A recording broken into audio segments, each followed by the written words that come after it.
Also weird to be back. I feel like I've been gone forever. I know it's only been 2 weeks. It feels like too long. My voice is recovered though, ready to rock. And we got a cool toy to play with today. Let's see here. Okay, good to go on Discord. We've got our shiny Helios One tower ready to roll. Let's see, let's make sure that sound is working. Let's try here. All right, I see the little light up thing going on there. All right, now let's make sure YouTube's got us. All right, I see a stream coming off. Welcome, everybody. All right, so let's check this. Okay, stream says it's good. Just need a sound check. Sound is good. Thank you, Sonic Phil. Brambleberry, Sinister, hello guys. Welcome. Oh man, I'm excited to get this thing back. It has been too long. So this is a new version, by the way. Let me I'm gonna bust out. So I had to dig out the old SS1 files. Where did I put it? And of course I promptly lost them. No, it's not there. Is it this folder? No. Okay, that is the new one. Where is the old one? I think I closed it again. All right, give me a second. But basically, we had this in SimSettlements 1 through the Industrial Revolution expansion, or if you had the 3-in-1, you had it baked in. It was really hard to get to, and it's still going to be hard to get to because it's too cool not to just give you. But I'm going to show you guys the SimSettlements 1 version, so you can see we got a little bit of an upgrade here.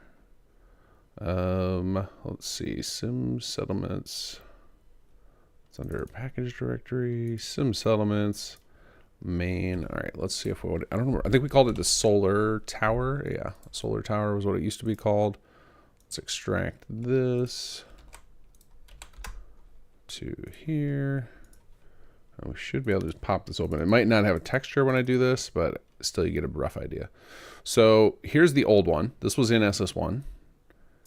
And it was kit bashed. So this was made, there was probably, I think there was a few elements that weren't kit bashed, but most of it was made out of kit bashed parts. And now you can see the new one is it's using a lot of vanilla textures, but it's more handcrafted. And it's much closer to the actual one in New Vegas, but obviously brought up to Fallout 4 standards. So our artist, Darkon Shadow, used the New Vegas as a heavy reference, and we wanted to bring it up a level, because that's kind of the goal when we bring stuff from SS1 to SS2, we want to up the quality level. So in SS1, in Industrial Revolution, you would access this through doing this big series of puzzles that was inside the Industrial Revolution plots, because we didn't really have a story. We had a couple of quests, but not really a story. And I've mentioned this on stream before, but the reason that we didn't immediately have this available in SS2, because in SS1, this was on a plot. This was just a martial plot building, and I don't remember, you would get, so we have Euclid C Finder as well. Let me find that. And that model is actually really good. That one, we didn't need to make a new one for. Of course, I closed the thing.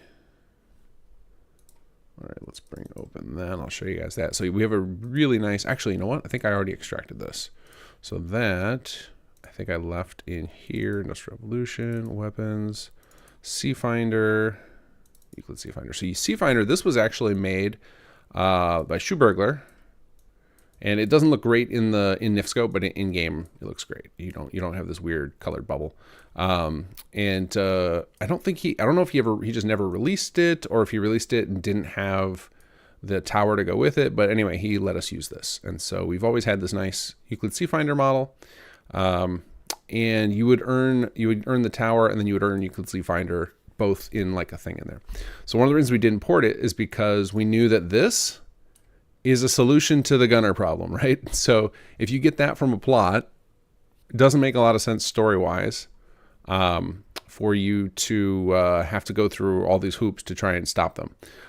So we needed it to come after our story, and we finally have a mechanism, and that is coming in the next quest. We have a story route where it makes sense to get this that happens after the Gunners are defeated. So we can finally get this into SS2. Now, obviously, add-on pack authors could add crazy stuff like this whenever they want, but because it's in the core mod, we have to like respect the story, right?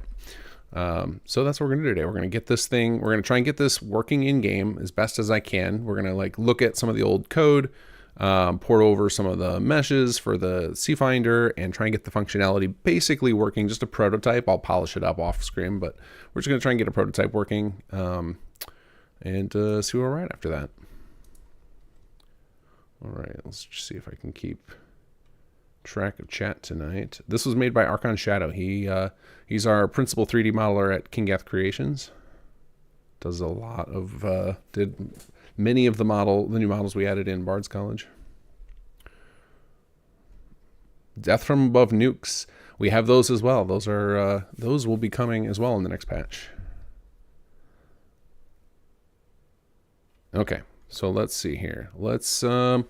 So I think we're going to start. I made myself a little to-do list because I knew I was going to get distracted otherwise. So our first thing is let's get this thing in the game. Let's make it temporarily constructible. This isn't going to be in the release build. You're not going to be able to just craft it. There's going to be some steps to get it. But just for the sake of us testing, let's make it so we can build it in a settlement and make sure it gets this thing called a location ref type. And that just lets us detect it from far away. So we can know that the player has it and know that it's fair game for Euclid CFinder to work. So let's see here. So we don't want to put, I could put the ref type right on this here and that would work, but because we want it to work when it's spawned by a plot, because presumably this thing is conveniently the size of a 3x3 plot, we want this to be a building plan, right? So the goal is one of the things we've been debating about is, do we just have this pre-set up in the world? And that's where I was originally leaning, where we would have it. It's going to be set up in the world with the array of solar panels around it, right? So that it can look very close to the New Vegas version. But we have had a little tease for you guys since SS2 launched that we never delivered on. And it's like, and that was the other thought of how we do this. And so I'm leaning now toward delivering on that. Let me see if I can find it for you guys, what I'm talking about here. Let's see if we have this chart in here. Where is that? Here it is, our little tech tree graphic. So we released this when SS2 came out. Now we never actually went back and added all the new building classes that came with Chapter 3. I should bug Swanson about updating this. But we had this way over here, this little guy, and that was always intended to be the equivalent of wonders for those of you guys who play 4Xs, those mega buildings that win you the game. That was always the intention for this, and the solar tower, the Helios One, was always intended to be one of the main ones. I'm now calling them architectural marvels, because we don't want to just steal the word wonder. And I'm still working on how exactly they're going to play in the game, but effectively any plot type will be able to be one. So add-on pack authors will be able to do their own. It is going to dramatically increase the construction cost and time for any plan that's flagged as an architectural marvel. But we're not going to work on that stuff today. Right now, we're just going to prototype out Helios One. If we get this whole to-do list done, we can maybe go play around with some of the architectural marvel stuff. But for now, let's just get this thing in. So I have a script, I believe, to add a ref type to a spawned object. So let's check on that, because I would like to reuse scripts if possible. So the goal is to get this into a plot, because that lets you guys control where it is. You can RP it. We'll probably give you the solar panels as well to build, and just require that you have a certain number of solar panels for it to be active. We'll just let people hand build them. I thought about I might try and do a script that like just spawns a bunch of them around, but what we always find when we do that kind of thing, where it's like just dynamically spawn a bunch of stuff, any of you guys who played Conqueror knows what happens. You end up with some of them floating in midair, some of them clipping into things. It just looks really awful. So as much as I would like to avoid having to manually build, I think this is so cool. I think people will be willing. I don't think most people will complain about having to build 20 solar panels around it just for cool factor. Big Dave Gaming, when will the next story be coming out? Next patch, we'll have some new story content. It's not going to be, I don't have a script for that. Okay, let me, maybe incompatible. It's not going to be like chapter 4 or anything like that, but we have some new story content. And part of that story content is related to this. It doesn't directly mention this, but it's related to it, and it'll kind of get you to those architectural marvels. So, and if I use the wrong name, that's because over and over, like while we're talking about our Wonder equivalents, because I've only started workshopping the names recently, so I might just use the wrong. I might flip flop between different terms. So, but just know if I say anything like technological, architectural, marvel, wonder, anything like that, I'm talking about the same thing. Basically, our like ultimate plot unlock, and those are actually going to unlock. The actual ability to build them unlocks during chapter 3, right toward the end, right before the final battle starts. You guys, everybody who's played chapter 3, you get the unlock for the Mark II ASAM sensor, and those are going to be the source of these. This plan, the specific plan, the one that we're going to include, will be locked behind a epilogue quest in our main quest, but add-on pack authors will be able to create their own building plans that count as the marvels, so that those can start unlocking right before the final battle in chapter 3. Let's see here. So they're going to be existing plot sizes. We experimented with doing 4x4 choo-choo, and 4x4 is not placeable. Like the game just won't let you put it in the ground. So we went away from that idea. So then it's basically like any building, any plot can be converted into a marvel. So if somebody wants to make like a 1x1 marvel, it's going to be pretty lame, but they could do it. Unless maybe it's tall and skinny. I don't know. People are creative, but we didn't want to limit it. So it's any plot will be able to be converted into a marvel. You'll just need a appropriately awesome plan to go with it. Okay, let's see here. So I'm trying to find my script I know that I have to add a ref type to a thing. Okay, make location ref type. Let's see if this is the one I want. Look at that, guys. I bet you didn't expect this, ever see this. Notepad++, totally clean, 1 tab. So I found out about a really cool feature called load and save session. So I could save my session that I was working on today where I had 400 tabs open, and I could make this clean for you guys. So don't expect that to stay. Okay, so I want to see if this will work. I'm going to read through this code and see if this is going to work with a...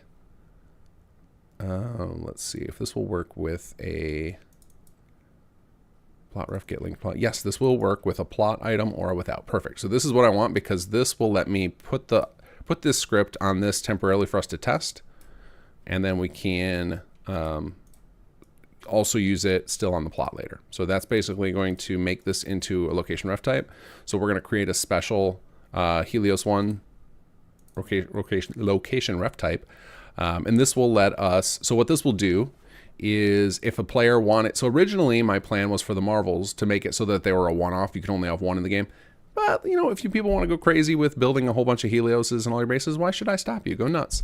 So what this will let me do is I can count how many items have the location ref type, and then determine like, okay, that's how many times per day you can fire Euclid C-Finder. Is basically what I'm going to use this for.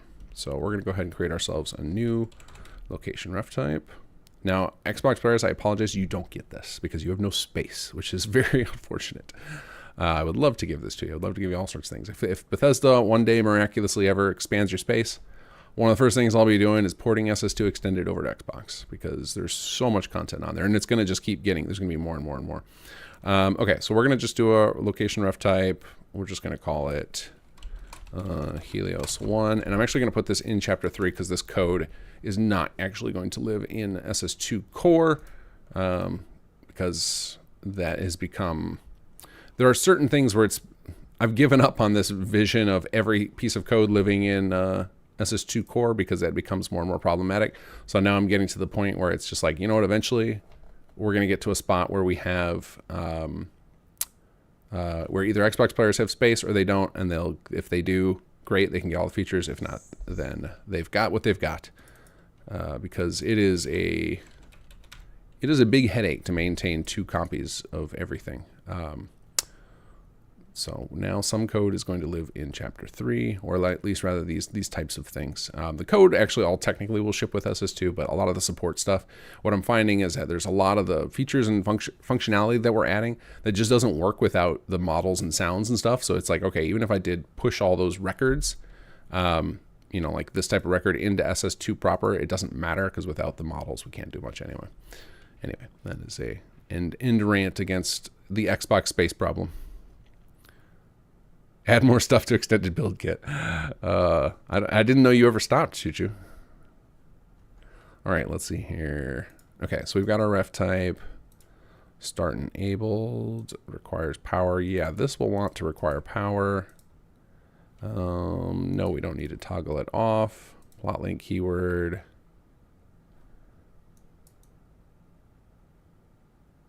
Okay, and we're going to go ahead and set this, but let me check the code again, see if that will break it. All right, we want to go plot link keyword.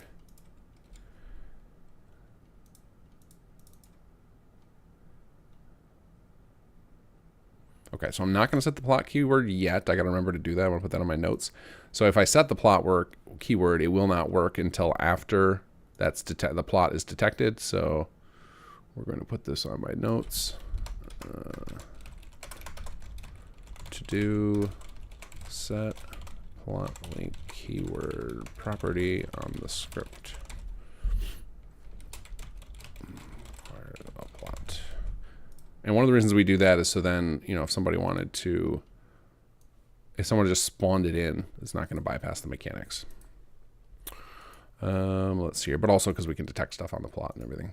And then we will, it is going to be a buildable. So since I'm not doing the put it out in the open, I'm going to make it a plot item. So, and for even for our test, oh, this I can actually autofill.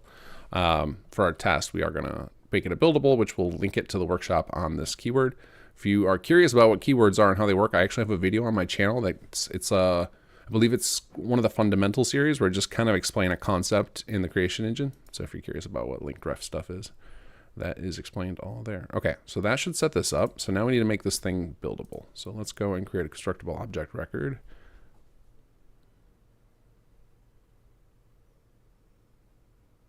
Modify to one by plot with a police box wanderer that contains extra dimensional storage space.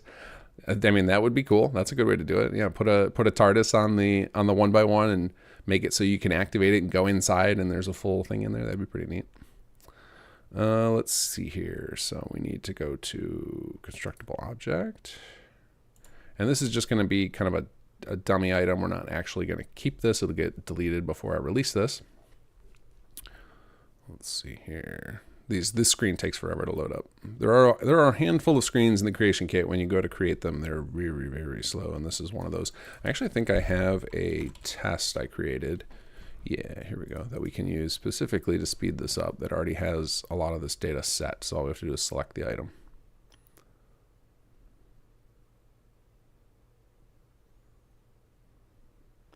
Toby, just want to say I really enjoy some settlements. I'm glad you're enjoying it. Are you playing SS1 or SS2? The rare soul comes in here and says that they only know about SS1. Okay, so it looks like I have this rigged up to, if I switch, I don't know why I did that. I tied it to a WSFW variable, but I guess it's just to make sure that somebody doesn't accidentally enable it. That's okay. So let's go Helios.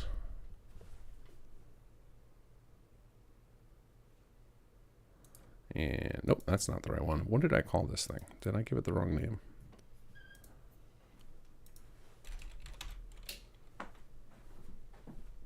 Let's see here.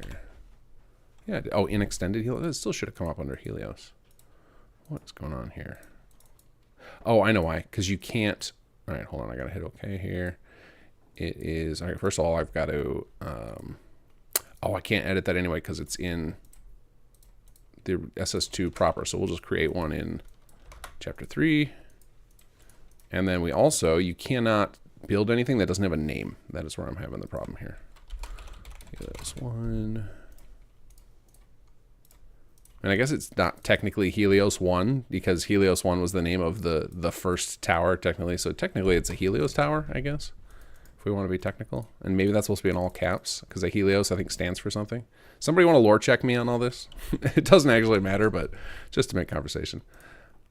But I think it would be like something like the plan, if you were to read the lore behind it, would be to have like Helios 1 is the one in the Las Vegas desert. Then Helios 2 might be in the desert near Reno or whatever.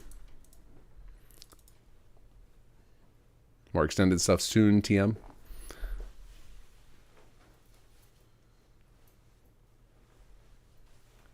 All right, now we wait for this thing to load up slowly.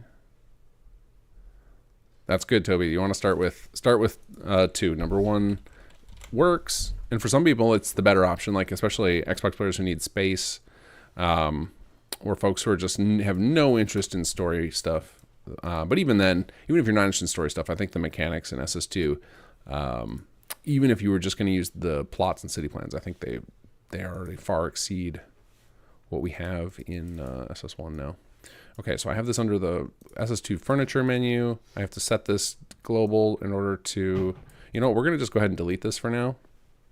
Oh, okay. No, you know what? I'm not going to delete it because I know I'm going to forget. I'm going to forget to turn off, and then you guys are going to find like a bunch of test objects are suddenly buildable. All right, so let's go do a quick test and make sure that this is buildable.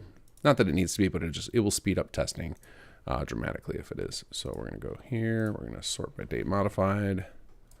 Grab this, and I keep 2 different copies of the install because it makes my life a heck of a lot easier. And we'll replace that. And actually, I'm going to go ahead because I did a new beta build last night. Let me make sure I have all of the latest files in my play directory.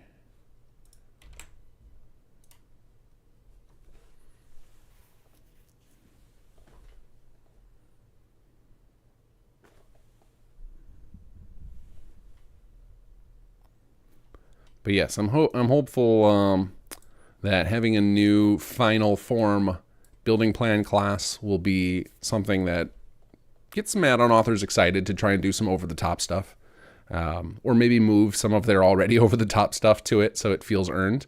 Because I think that's, you know, I think you can make people overpowered in games and it's okay. Just if the player doesn't feel like they earned it, then it feels cheaty. Whereas if you earned it, it just feels awesome. And then even if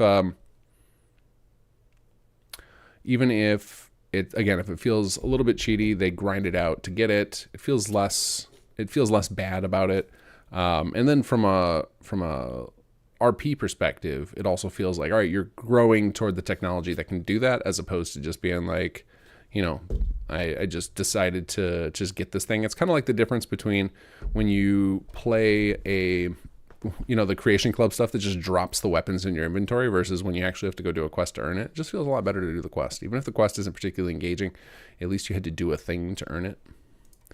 Okay, so now we're going to go into game, and then we're going to have to set that global, and that should enable us to build this thing. Now, I also cleaned out my save folder today. Oh, just a second, I got to get a controller plugged in because I don't think I've ever played this game without a controller. So I'm just terrible with mouse and keyboard.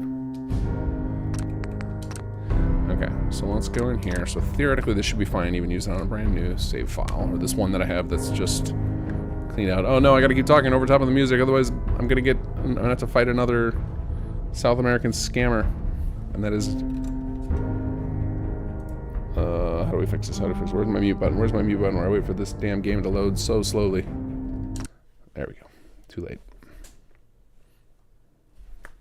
Yeah, I do fight it every time, Carmack. I just find it irritating that I gotta waste my time with it.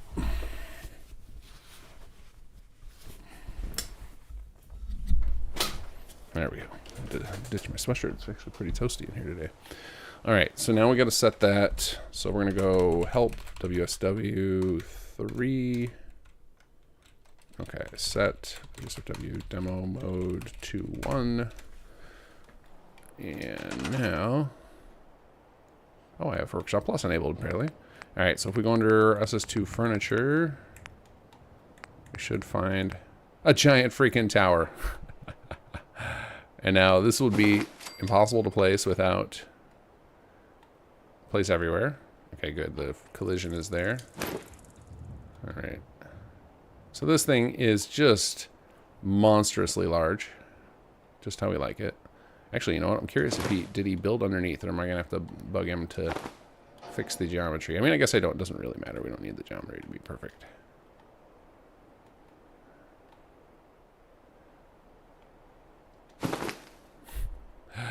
Look at this thing. She's a monster. And we better make some space for this thing. Alright, let's see if you fit on there nicely. Hey, it even goes green. It's actually legit buildable. Look at that, it's like meant to be. Almost perfect. Maybe it'll fit this way. How about on this side? Yeah, not quite, but still. It's glorious.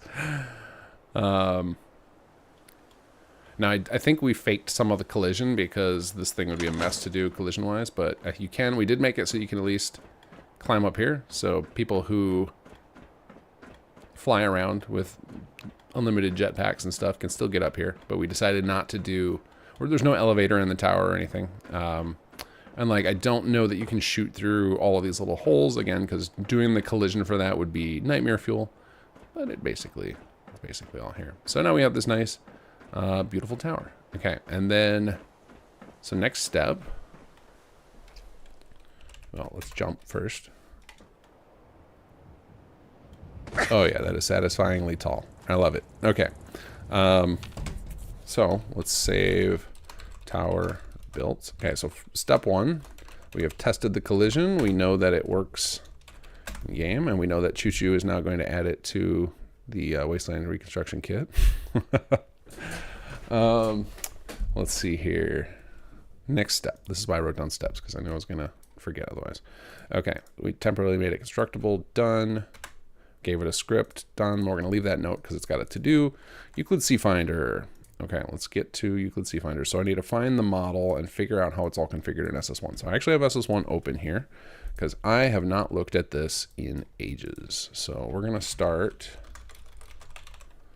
with the weapon record. And we are just going to slide this over to another window, and we're just going to copy this as best we can. Because it worked before, no reason to change what's working. So let's go here. We'll just start doing some copy pasting.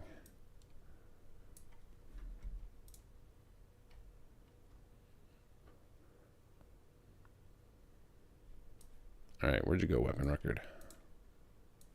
Let's get this out of the way. Don't need you right now. Don't need you. Too many object windows. Hey, what's the big idea? Oh, I'm in the wrong, that's why. It minimized this. Okay.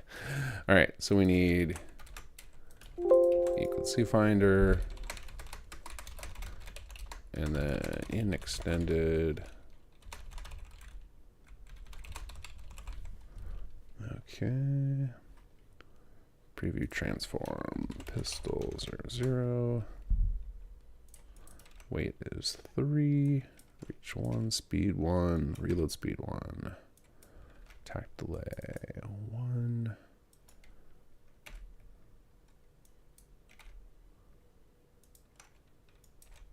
I don't know how much of this stuff is necessary versus how much was just copying old data from whatever we cloned it from, but again, if it works,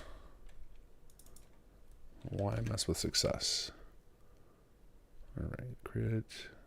Secondary is 8. I don't know why that is, but okay, we'll take it. See, player only, that makes sense. You don't need random NPCs grabbing this thing and blasting you into oblivion with it.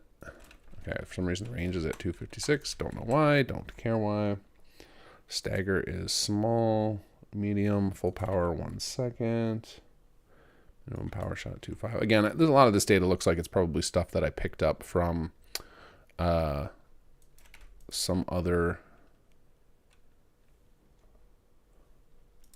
thing here. Okay, and then we need Adams Alien Blaster. Adams Grip Pistol. You know what, I should actually check before we go through all this trouble. Let's make sure that I didn't already port this at some point. Okay, good. There was, because so SS2 actually started as a clone of SS1, and then I like forked it. I don't remember when we did that. It was probably when we were still working on Conqueror. So there are definitely some of the divergences. Let's see here. All right, we need a new key. We need a new mod association keyword. Okay. All right. Miscellaneous keyword. It's 2C3 MA Euclid C-Finder. And I think that's a special subtype. Yeah, mod association. Do Do I need to give it that? Let's check.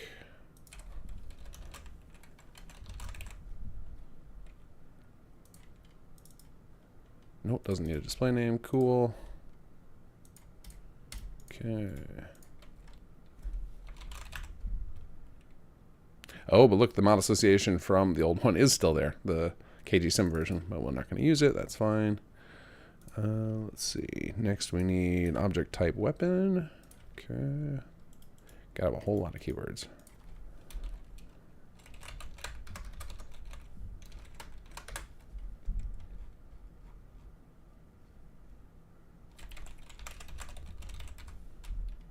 There we go. All right, we need quick key gun.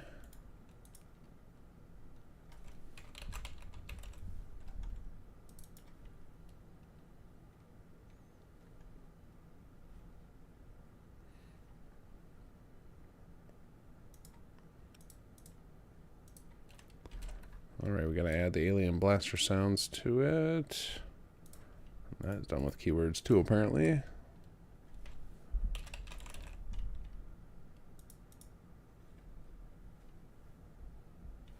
All right, we need to add iron sights.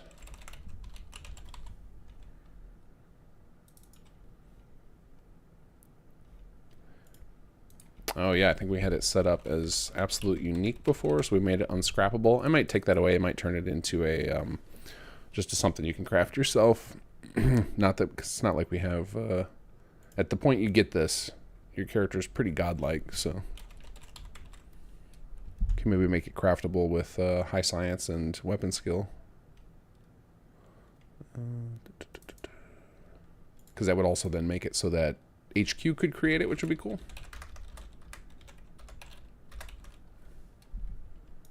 There we go. That looks like all the keywords. And then we need to add some parent slots. AP gun barrel. AP gun grip.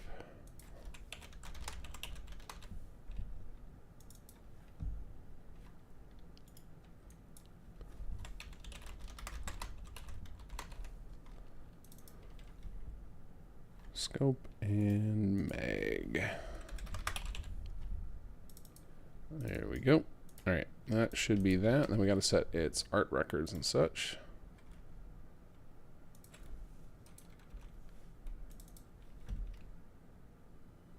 Oh, and we got to set a lot more stuff still. Okay, there's a lot going on with this thing. Sean Heil, hey kinggath, I have the new DLC. I rolled back. Are your updates safe, or am I missing out but not going with the greed DLC? I don't know what the greed DLC is.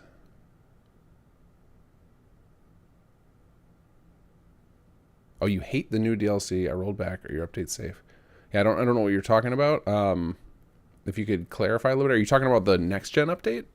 Because you were not alone in disliking that. A lot of people are not happy with that. All right, on hit, explode only. That's odd. DN common gun. I feel like this doesn't want DN because this is what makes it get weird names. But again, we'll leave it how it is. Let's set the aiming model to the alien blaster. All right, we need to set up a projectile, but I'm not ready to do that because that's going to require some art assets. So we're going to jump over to the art and sound tab. Okay, so now here is where we need our weapon model. So I think I've got to move that somewhere else. So let's go up to our meshes, and I think we have it in here, and I want to move it out of here. I'm guessing we're going to use all three of these, so let's just go ahead and move this whole folder. We'll move this to extended. Oops. Weapons. There we go.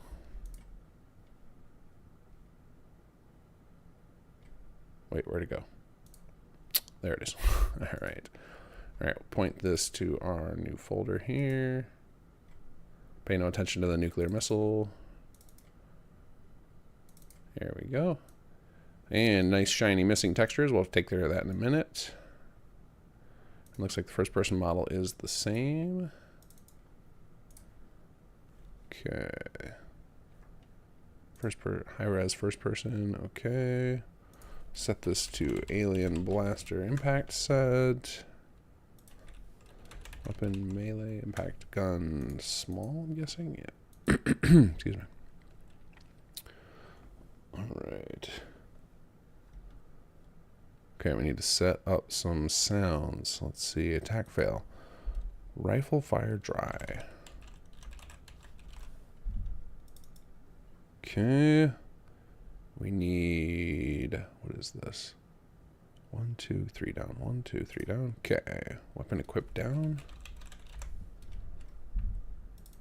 Okay, we need pickup sound. Rifle up X, not Z, X. There we go. Put down sound is rifle down. Cool.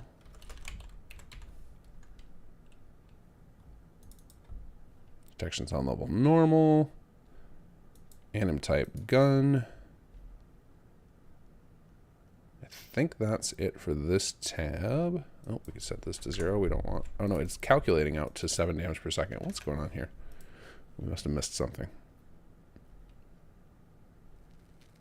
All right, well, I'm going to save again, and then we will check again on the first tab, see what I missed.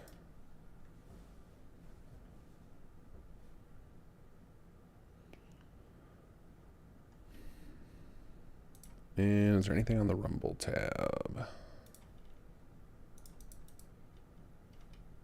Rumble tab. Yeah, there is some stuff. All right, 0.3, 0.6, 0.2.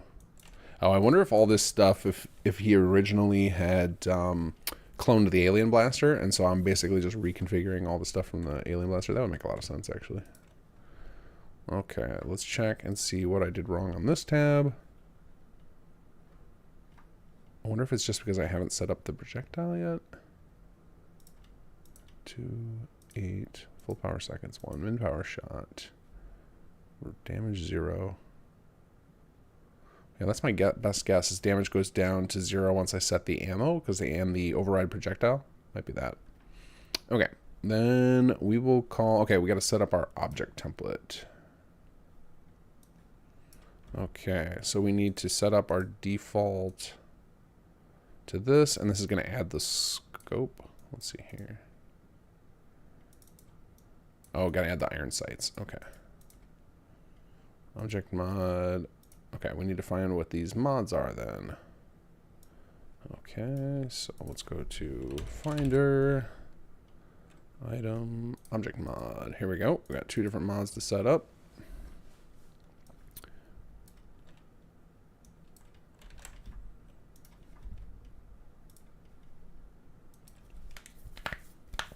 Oh, that felt good. All right, let's get to Item, Object Mod.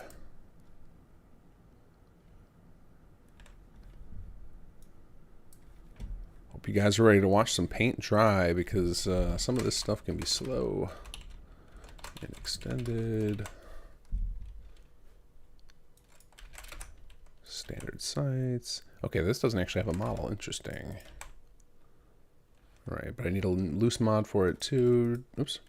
Cancel. Target type is weapon. Associated keyword is our new Finder keyword. Okay, we need to add some W weight. 0.025. 0 and 0. Okay. I value. Alt plus add. 0.25. Oh, but I think this is supposed to be mult plus add as well. Yep. And then we need to... Okay. And then this is what actually is doing anything, which is the keywords. And here we're going to add the keyword that tells the animation system, and oh, actually no, I think this is the name system. So it's DN, I think is what is the shortcut for how it affects the names of things dynamically. A lot of this weapon stuff, I just do it by copying what other people have shown me, and I haven't fully experimented with it enough to know all this stuff. And then when I get stuck, I ask Nihir. That is usually my experience with messing with weapon stuff. All right, so this can attach on a peek on scope. Okay. All right, so now we need to create a loose mod for this. Finder, save. So those are, oh yeah, see we have one right here. We actually could reuse this. Actually, that's not a bad idea. Well, because that's in SS1, so we don't want to do that. So, but I will open this for copy pasting information. So, okay, we're gonna go to C3 in extended. You can see Finder Iron Sights. Yeah, it's a lot easier to copy it from the same window instead of a different version of the CK. All right, for some reason we've decided this is worth 66. Misc mod 1. Grab you for the model. Type loose mod. There we go. And then we can go back to our object mod and now point it to that.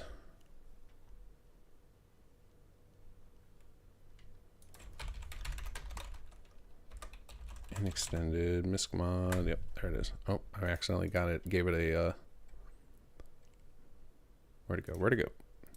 A double underscore for some reason. Yes, that's fine. Okay. All right, that's the end of that one. Okay, and then we got to create also. I'm gonna close it in this other window. We need to create the scope short. So now that we know that this is actually set up in here, we can just clone it. Give it a better name. Oh, what happened? Why is my keyboard not working? Let's do C3 in extended. Get rid of the copy. Okay. All right, and that stuff is all fine as is. Back to our object mod.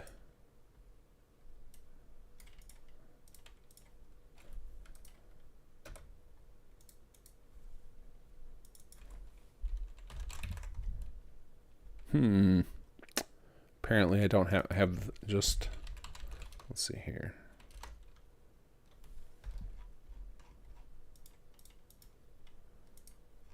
Okay, so apparently I left the misc items in, but I deleted all the object mods. Interesting choice, me. Okay, so I will need this reference window over here.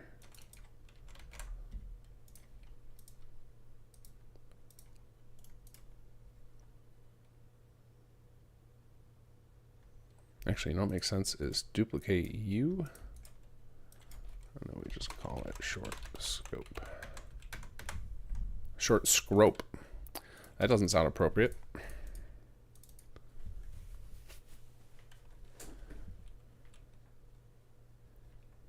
Okay, here we go. Short scope. Let's point it at our actual scope model. So this one actually has a model. See Finder scope. There we go. Don't mind the ugly textures. We will get that sorted shortly. Okay, weapon. That's all correct. That's all correct. Oh, we actually add something new down here. We add scope display. Okay. All right. Oh, now this has all sorts of different things over here. So we have B has scope equals true. There we go.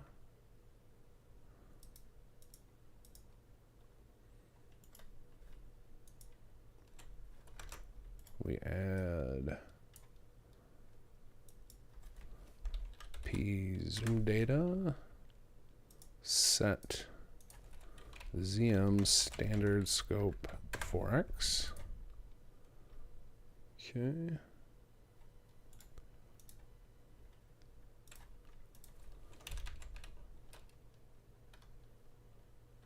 Model base stability. Mult plus add -0.2. Okay.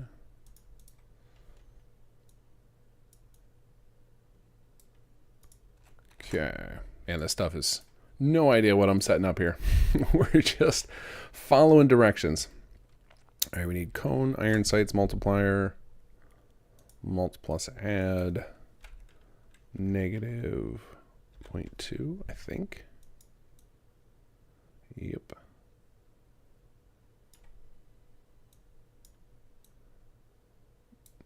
Trying to get this window so I can see all of it at once. There's some of the windows, the way they have these set up are very odd. It's very hard to see stuff.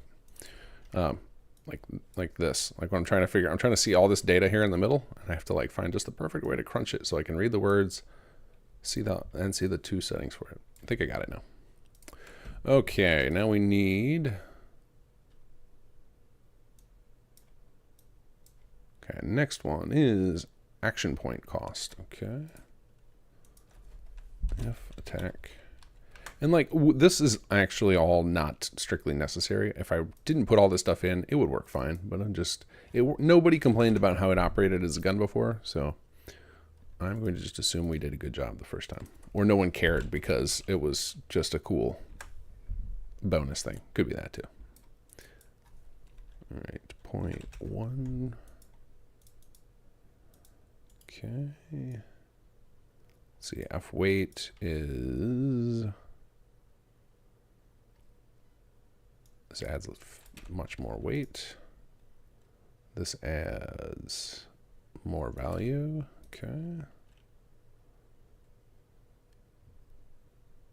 PK keywords. All right, now I need to add scope to this. Instead of iron sights, has scope.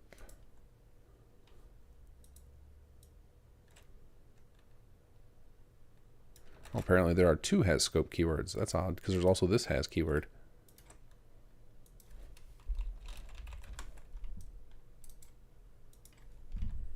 And has scope. This feels like one of those things where there were some departments not coordinating to be like, hey, you can just use this keyword that we already put on there. But no, I think the issue is the DN. Yeah, I think the DN one is definitely the renaming system. Probably DN for dynamic name, maybe. Okay, that looks pretty good there. And now we already selected, we need to switch this one over to the short scope loose mod. And then I think we're good to go. Okay, so that should be those mods. So now what we want to do is we need to create constructible records for this. Otherwise, the player will not be able to craft them. So we need to go to object mod and use info and look at our CObj record.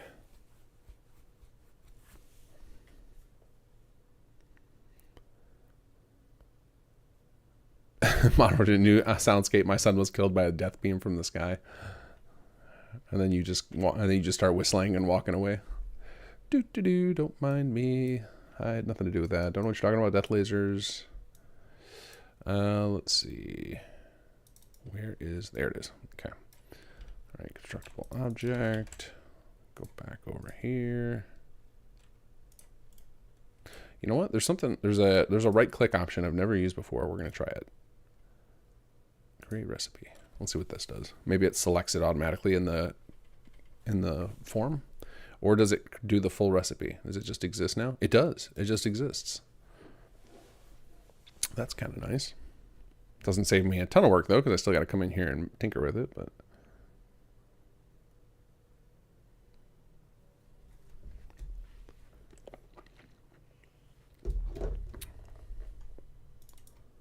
okay, let's see here. So I am a little bit pedantic about having this as 2C3 in front all the time. It's not necessary. I just like it. Let's see here. So now we need to do adhesive. Oh, this is interesting that you don't actually have to set any workbench keywords or anything for these. All right, adhesive. We need 1 and plastic.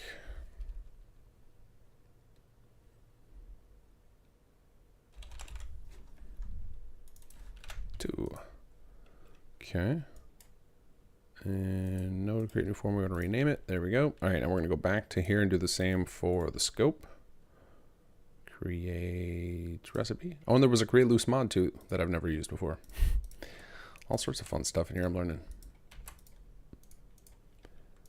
Okay, and then let's go check the old mod to see what the cost was on the scope. Use info.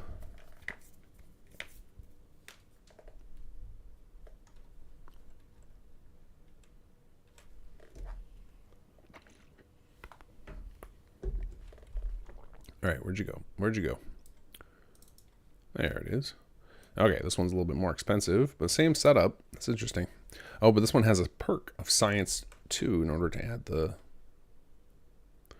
scope to it. Sure, we can have that. Has perk.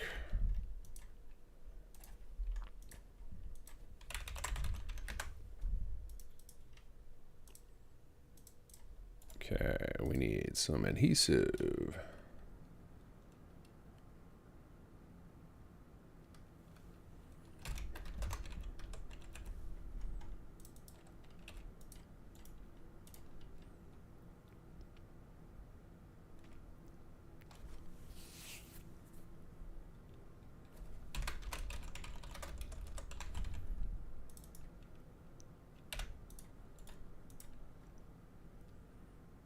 Again, it's so weird not being in the game, like just not having any ambient music. Because I feel like any type of music I kick on, I'm going to get copyright striked, so I'm not even going to bother with that. So hopefully you guys all got some music for yourselves. Because I'm going to leave a lot of silence while I'm thinking my way through all this.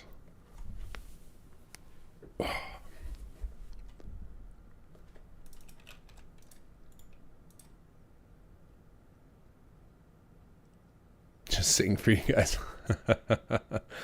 Fly me to the moon. I've been listening to a lot of Sinatra lately. And I am no Sinatra.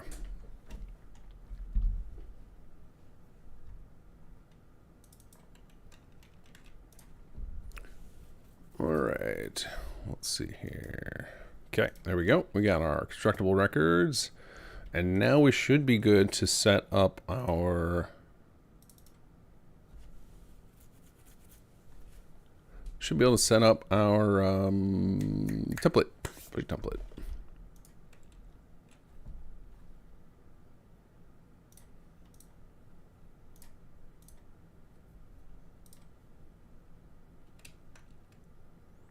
Okay, so for this, we basically just need to set the iron sights on it, and that should be it.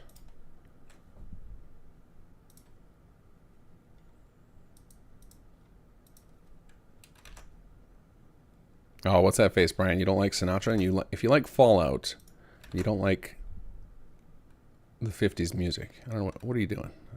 Do you keep the radio on silent when you play on your Pip-Boy? Nonsense. Okay, let's see here. So I guess we can set this full name. Oh, I think this setting the full name down here makes it so it overrides the DN thing, but then it's like, why don't we just turn off the instance naming? I'm not sure why this is set up that way, but again, I'm not an expert with this stuff, so I'm going to just trust the process. All right, so we need to give it the iron sights. Mod 142, can the destruction system be tied so that any plots, etc. at the target point are smashed as well? Yeah. Yeah, we could theoretically do that. I think the sensors will already explode if you hit them. I think those are just have like, they take damage, but the buildings, yeah, we haven't set it up that way, but I could. The reason I haven't set it up, so originally we were going to go all in on destructibility, but we didn't want to have add-on authors be required to create the destruction because it's actually painful to do. So like when we did the destruction for our buildings, we actually made a tool to do it. We had a script that would run with 3ds Max. I still have that somewhere, but because it's so hard to get 3ds Max, like most people won't be able to do that. So then we were looking into, could we set up a server to do it to where, you know, the same way you guys can upload your blueprints, and workshop framework layouts and turn them into city plans. Like maybe we could have a tool where you upload your building mesh and it creates you a destructible version, and we were never able to figure out that workflow. I would need also there would probably be like massive licensing issues with it because we would have to be hosting like a version of 3ds Max in the cloud or something, so it was just, we scrapped that plan. So we didn't go hardcore on the destructibility because it would only really work with the core SS2 buildings. It won't work with everybody else's unless every add-on pack author started creating destruction, And it is not easy to do, even with our script. So they would have to first acquire 3ds Max 2013, however you may go about doing that. And then, yeah, why is this not in this list? What am I missing here? What am I missing? Object modifiers. You could see Finder. Add. See Finder. Let's see. Object mod. Do I not have it associated correctly?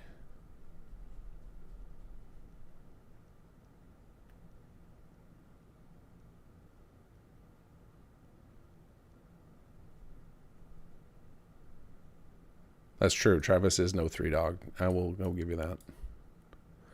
I like Mr. New Vegas, though.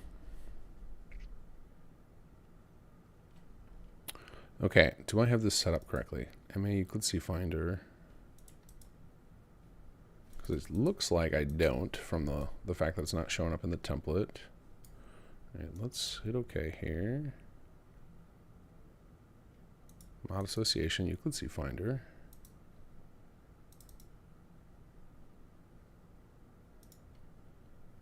AP gun scope. Maybe did I not add the AP scope? No, I did.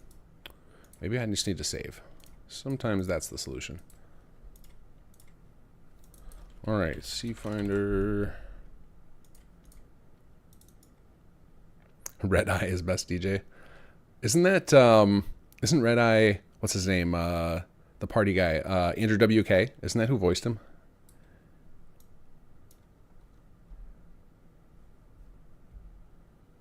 All right, back to object template. Let's try this again.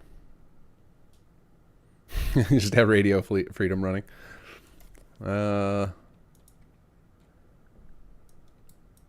Wish I was a fan of that. I like the idea of radio freedom. Hey, now it's showing up. Oh, because I forgot the dash. That's why. Let's see. Did I do iron sights there? I think I did. Scope, sights, iron. Cool. Okay. Do I need to set anything with the attach point? No, leave it at 0. Not optional. Check in default. I don't think I need this epic restricted thing. That is probably just a holdover from the template, whatever weapon we copied to set this up. So I think this thing is ready to go. Well, other than we got to fix this horrible fuchsia. Yeah, I wish the Minuteman radio would just play like a normal radio station and then interrupt it with the attacks. Like, that would be a lot cooler.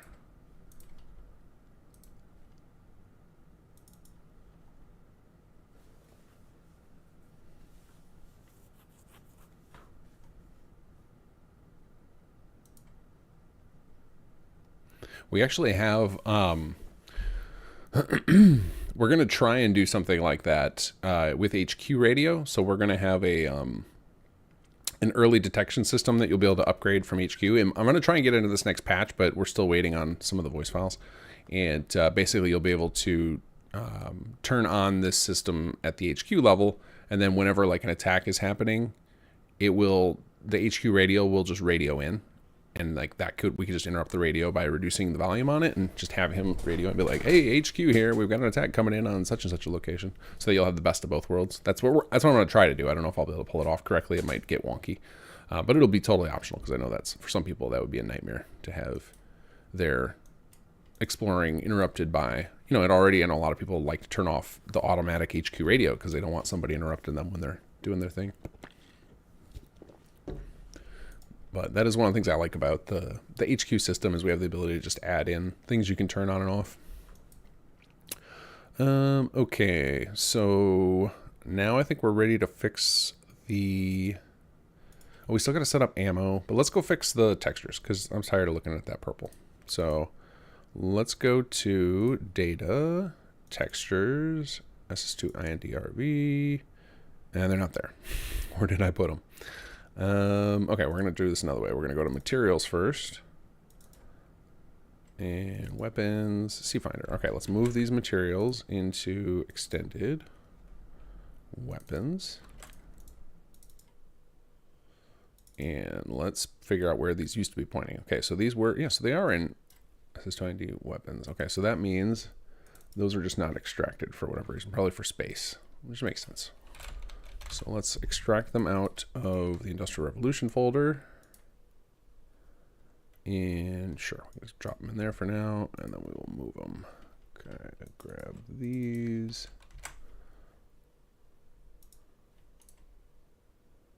Data. Let's go one level deeper. See Finder. There we go. Textures. This is too extended. And this doesn't have a weapons folder. What is going on here? Inconsistency in these names.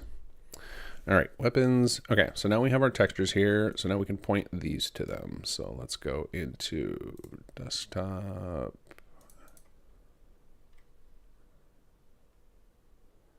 Textures. Extended. Weapons. C-Finder. Here we go. Okay, so which one do we need first? We need our diffuse. And we can actually just take this, copy it, and keep switching over. N, S. And let's see if there's anything else weird here. Nothing there, nothing there. Okay, there's our base C-Finder. Data, materials, SS2 extended. Weapons, C-Finder, C-Finder copper.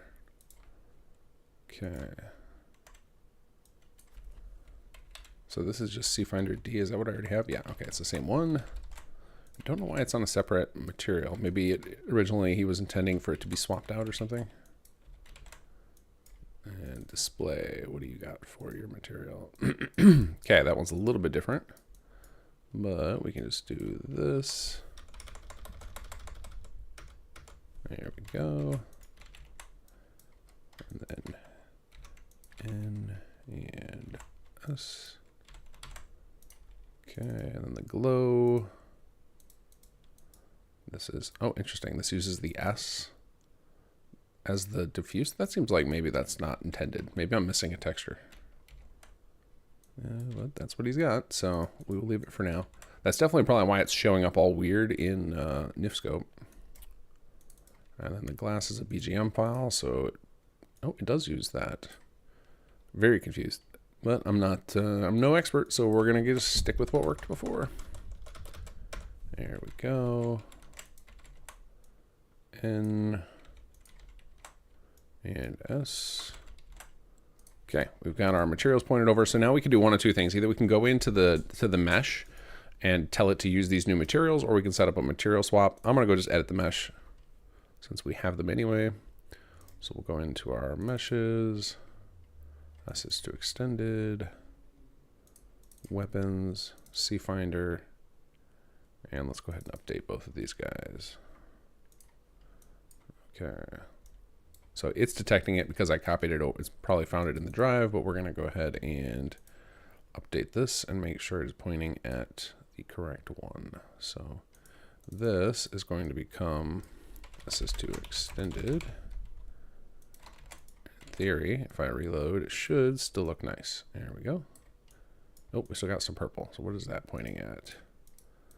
Lighting shader property is pointing at the 44 scope. Okay, well, that's not our fault. Wait, maybe it's one of these other ones. Hold on, let's check. Weapons 44 scope. SS2 extended weapons. All right, so that, I don't know why that's showing up all fuchsia. That might just be a weird display issue with NifScope, not actually a problem with the scope. Okay, let's pop in here and go to header, strings, find our industrial revolutions, and just switch them over to extended.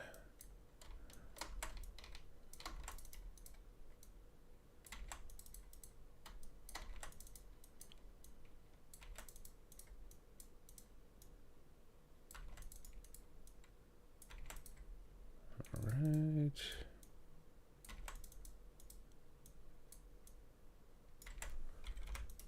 Okay, I think I got them all. Save, reload, make sure it's still pretty. There we go. Okay, so our models are now set with the correct textures. Okay, so now that will not reflect in here yet. It might refresh. It might do so if I refresh. If I F5 in here, let's check.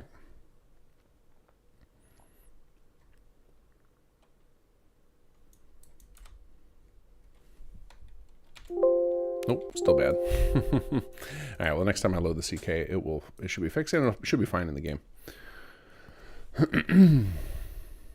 Choo-choo, are wonders a new plot type or just a tag for existing types of plots? So this is all theoretical right now. It is not implemented. This is just me. I'm in the brainstorming phase trying to figure out how to get this implemented. So right now on paper, what I have planned is the building plans that are for the Marvels will have just an extra flag you set on them. So we'll have to add that into the Xedit tool. It will be in the CK. And then what you'll do is it'll be a new option on the customize plot menu to upgrade it to that. And that will become available after you've unlocked the Mark II ASAM sensors. And you'll basically activate the ASAM sensor, swap it to a Mark II, and then when you go to change building plans, you'll have the Marvel plans available. That's the current pattern I'm thinking. But I have to test all that, because it could be a case of it's too slow for that to work, like adding in this extra layer. So I have to figure out exactly how it's going to be, but that's in my head. That's what I'm going to do, because I don't want to create a new plot type. I don't want to create a new class for every plot type, because both of those things will multiply a bunch of our data arrays we store by a pretty large number, and I don't want to mess around with that. So I'm trying to find a way that I can do it without disturbing the current code base too much, because she's delicate, and the plot code works phenomenally. That is the most solid part of this whole mod, and it is, one of the core features, so I don't want to break it. So I'm trying to find a way I can do it kind of delicately. So that is my current thinking, but I wouldn't, anybody who's looking to make one, hang tight on it. Yeah, you can design away, but the idea is I want them to be able to work. I want any type of plot size to support them. That's kind of my thinking. So however I need to pull that off, I don't know exactly how I'm going to pull it off yet. Again, that's my current working, but that's where, when I start thinking about those kind of ideas, I do this. I create a document like this and just start tinkering and prototyping. And then when I got it worked, then I go back and clean it all up. Right now, this is actually pretty clean what we've done so far. I haven't done too many hacky things other than allow me to craft the Helios One tower in the workshop mode. That'll definitely go away. Okay, here. So let's see. So next step. So we've got our model set. Oh, we need to set up our ammo type, because the projectiles and ammunition for this are obviously super unique. I think what we ended up doing is we used what's his name? Liberty Prime's laser. I think worked nice for this. I don't think that's what it looks like I think in New Vegas. I don't think it shoots anything. I think it's just like you just point it because it's supposed to be like a kid's toy, and then all of a sudden a laser appears from the sky and blasts down. But we wanted a visual element. And maybe the New Vegas one has visual. It's been so long. Does anybody know offhand? Does it have a visual cue when you shoot Euclid C-Finder? I can't remember. I know we always had one, but I don't remember in Vegas if you did or not. So let's find our projectile type from this. Should be under special effects. No? Or maybe I named it something different. Let's check ammo. Yeah, I named it something different. Euclid. Okay, and then we do it this way. Euclid C-Finder. What is our solar trigger? Interesting. I think it was because originally I wasn't going to use anything to do with Helios One in the name. It was just going to be like a wink and a nod that like everybody knew that's what it was, but it didn't say it explicitly. But now we actually, because in our story through Magnuson, we have several overt references to him knowing House. So I feel like we can be on the nose with stuff in this. Solar trigger. That's going to probably be the name of the special effect too. Projectile. Yep, here we go. So we have this guy. Okay, and that is going to place the paint explosion. Oh wow, there's just layers and layers to this. Okay, we got to figure out some stuff here. So we just start again. Trust the process. Just recreate it. It worked great in the old one. So let's not change things that we don't need to. We can tinker with it later, but let's first just get it working as it was. That's right. Sonic Film Maximum Crab. Maybe we need a crab themed Marvel for the system. Gonna have to maybe next time we do a building stream, I'll design a crab themed epic mega building. All right, let's see here. So we'll call this Euclid C Finder laser beam projectile.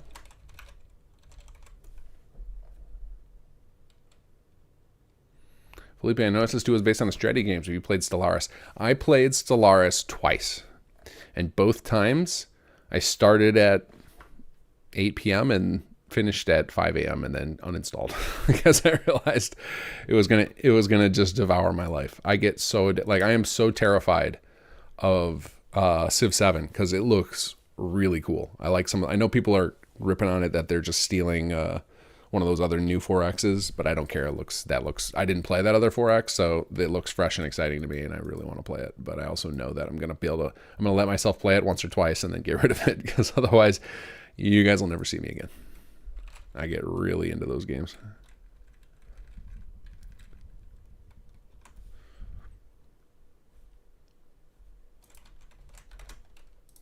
Okay, let's set all of this stuff up. Let's see. Top level. I think I can do this. Yeah, there we go. All right. We're going to need an explosion, but I haven't created the explosion yet, so we'll skip that for now. All right, we need this art file.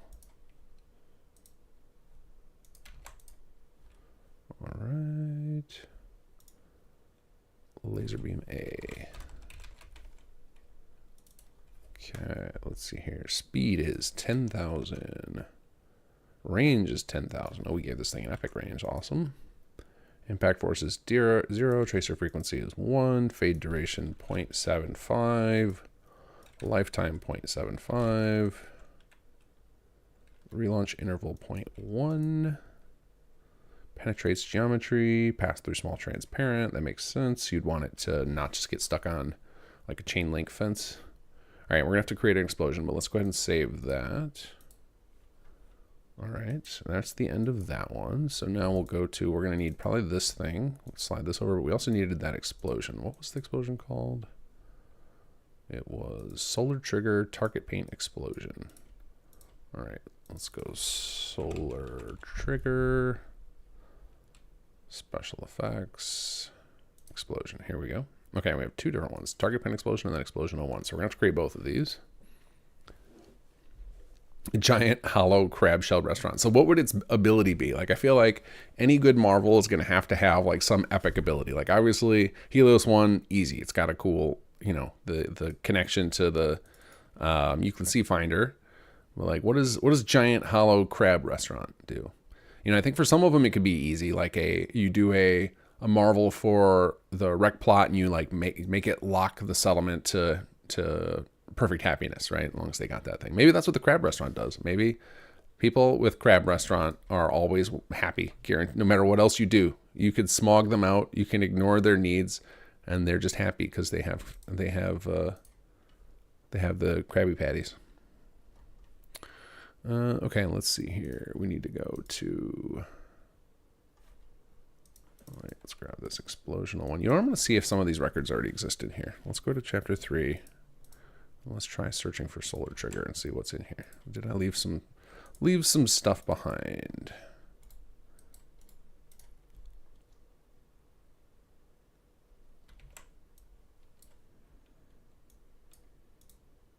I did. Okay. Actually, look at this. I named some of them SS2. So I must have started porting this at some point and then moved on from it. So that's kind of funny. So that actually makes this real easy. So I can just duplicate these and just call them chapter 3 because I want to have control of them here. I don't want to have to load up my chapter 2 editing plugin.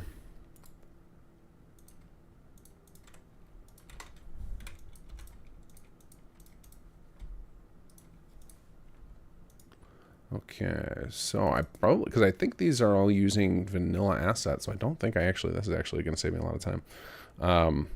Oh, but they have projectiles that are KG Sim. Okay, I'm going to have to mess with that.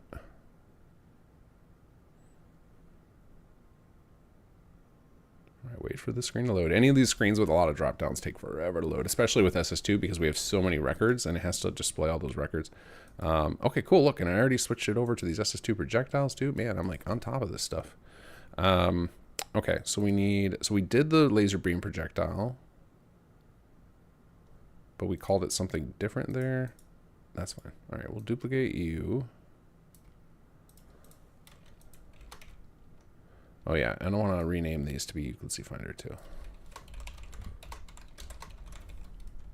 And then one day in like 10 years, when someone asks me to come back and edit some summons, I'm going to have no idea why there are things called solar triggers in here instead of just everything being called Euclid Finder. Okay, we got our explosion projectile. I assume that this laser beam projectile is the same as this, but this isn't linked to anything, so uncertain. But if it's not linked to anything, it's probably not useful, so I should be okay. All right, so we need the explosion one to generate the explosion projectile. Choo-choo, when you play Stellaris, so we're finally getting in that rocket to the moon plot you keep talking about for April Fools. The plan with that, yeah, that was I always wanted to do that as a trailer. I always, like, back when we were working on Conqueror a lot, we several times like workshopped out in a meeting, like talking about like, oh, then Jammer would be like, all right, boys, we're going to the moon. And we just like had all these clips in mind to do like a little trailer for it. And then at the end, it would just be Jammer, Maul, and Ophelia sitting in a rickety rocket blasting off into space.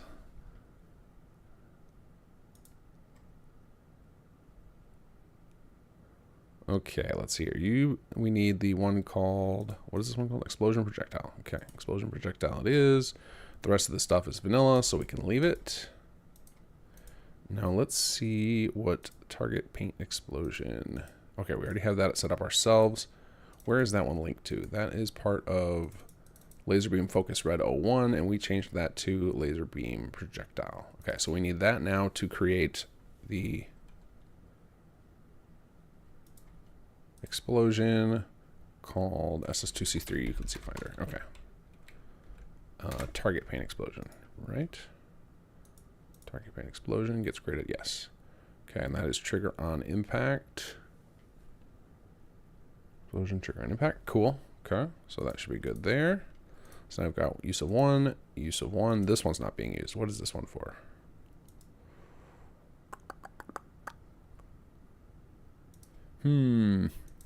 Target paint explosion, explosion one. Well, let's see what you're not being used by anything. Okay, maybe I don't need that one. All right, let's go back to our SS1. So we have this one taken care of. We have, oh, here we go. Explosion projectile, explosion child. Target paint explosion. Oh my god, this is so confusing. These layers of projectiles and explosions. Okay, let's back up here. We may have to, I'm thinking I'm gonna have to name them all identical just so I can wrap my head around this, because I'm gonna get confused otherwise here. So we're gonna change, okay, so we've got our target paint explosion.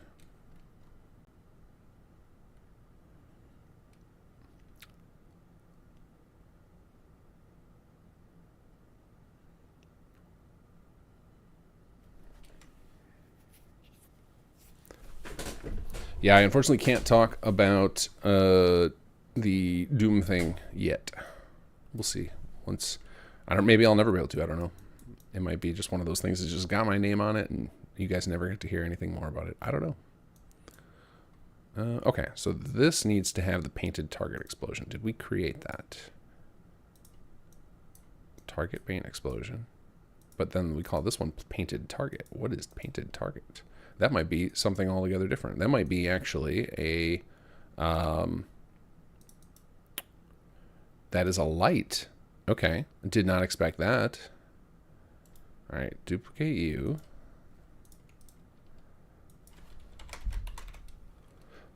Swanson, I was just talking about you earlier. You know what we forgot to do? We forgot to add all of the new building classes to the chart, to the fancy chart. Okay, so this needs to be Euclid Finder. And there's a lot of them now. There's a lot of new classes. Actually, that just reminded me. We actually, let me put this on my notes. This is not for you guys to see, but there's another plot class I need to add to the system that somebody made, and I just never set it up.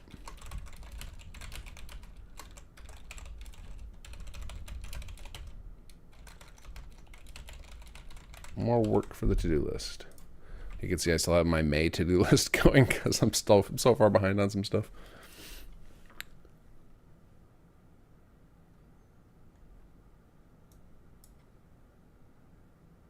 Okay, so we've got our painted target. What does this thing do? Is this just a...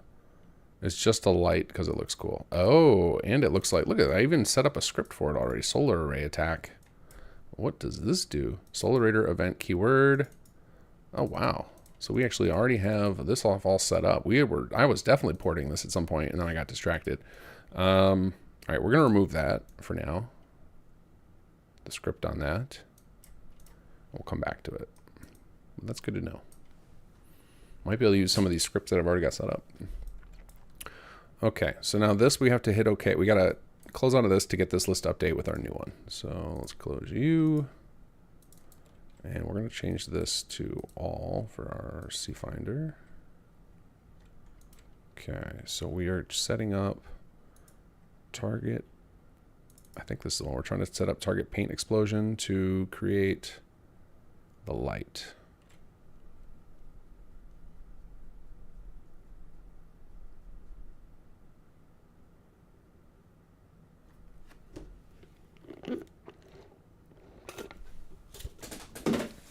End of iced coffee. Okay, painted target is our light that gets created by target paint explosion. Okay, checks out. So let's do painted. Nope, wrong one. We need target paint explosion. No, that's not the right one because that one is SS2. Did I not create the right one? Oh, that's because it's still solar trigger. All right, we need to be over here. We need to stop messing with this stuff. Oh, you know what I'm going to do? I'm going to refresh the screen so it only the SS2 old stuff shows up. This is my previous attempt to port that I clearly got distracted on.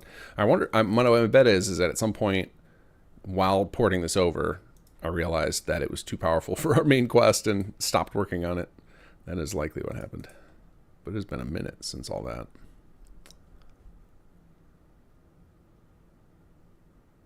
But then I got distracted. Yeah, there's a lot of that stuff. I don't know how much of it is then I got distracted versus then I realized we needed to one day release the damn thing. Because there's plenty of stuff that gets cut because of that.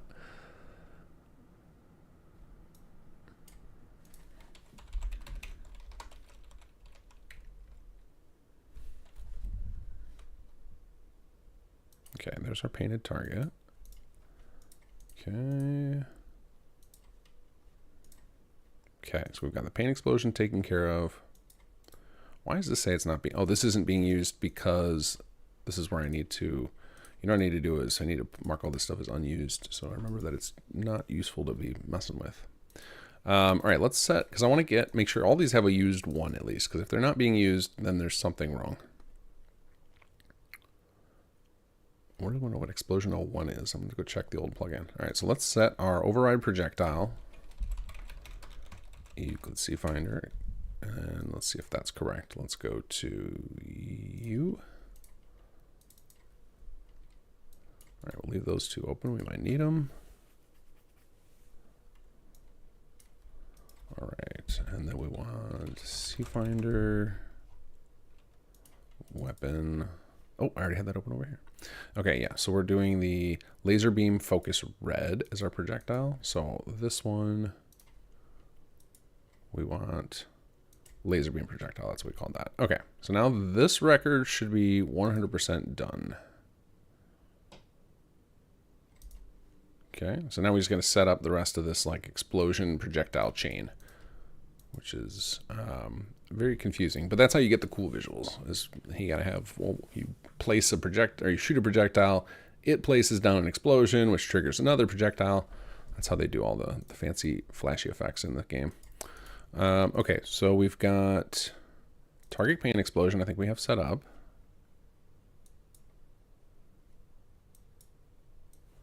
That's U. And that creates painted target. So let's make sure we have this done. And I'm going to open all of these, and that way we can just close them out as they're done. So we need explosion 01 for something. Don't know what this is for. Well, we can check that. Well, after it opens up, I'll check.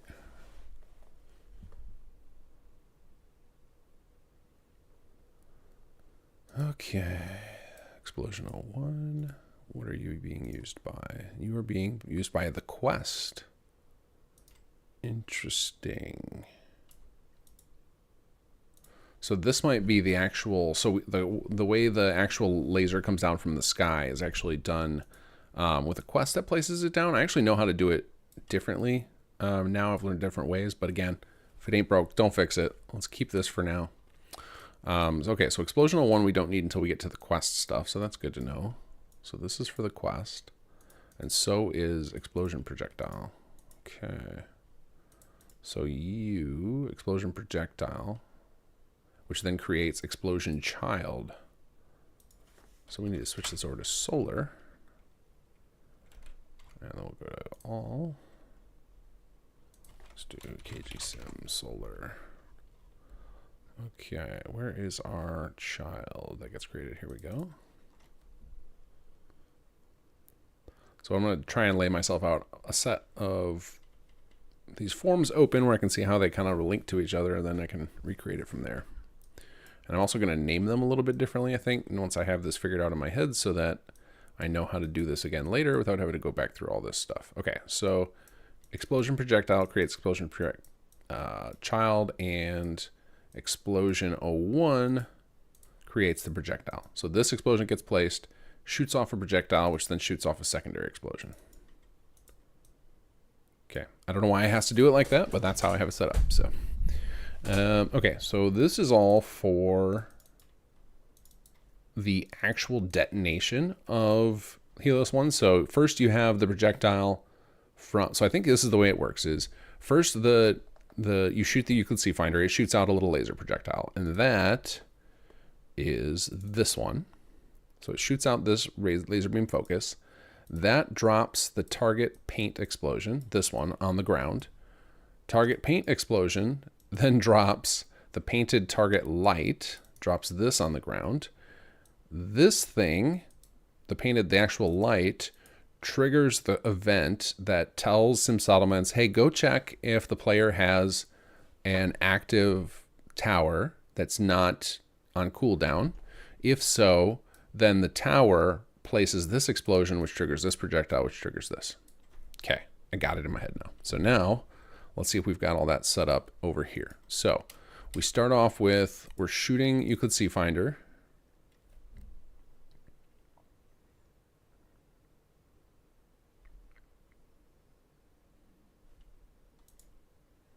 Okay, so we got Euclid C-Finder, which is going to fire off laser beam projectile. Okay, great.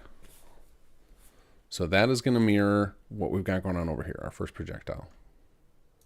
Okay, so that creates target paint explosion. Good so far.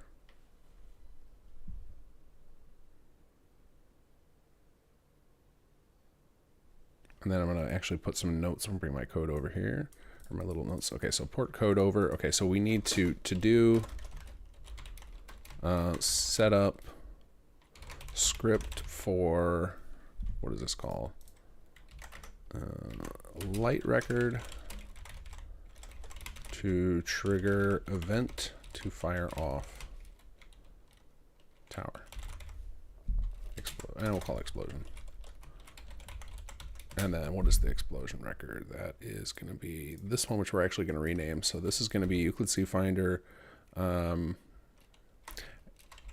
Helios. Actually, it's Archimedes, right? That's the actual program. Archimedes explosion.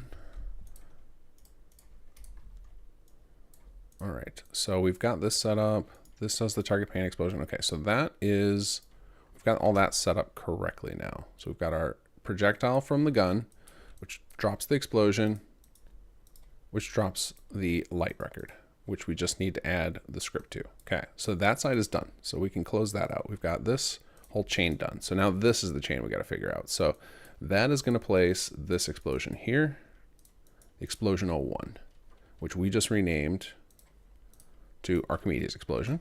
Okay. That is going to drop Explosion Projectile. Did we create that already? Explosion Projectile. So we're going to call that Archimedes Explosion Projectile. So we understand the chain. And then that is going to create explosion child. Okay, so we need to find the child explosion and see if we have that in here already. So let's look for sim child. Okay, no, we don't. So we need to manually generate this. So I'm going to move this record over here. Go to explosions and get ourselves a new one here. Carbon Kid 85 was playing around with the new update for SS2 and made a robot store and bought out the defensive robots, 3 tier 1 and 3 tier 2. Ended up with 10,000 of them. Whoops. Oh, whoops. That sounds like a bug.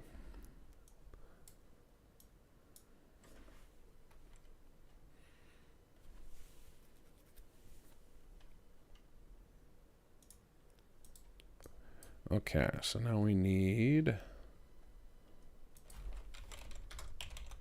So this is going to be the final piece of Archimedes. So this is going to be Archimedes explosion final, I guess we'll call it.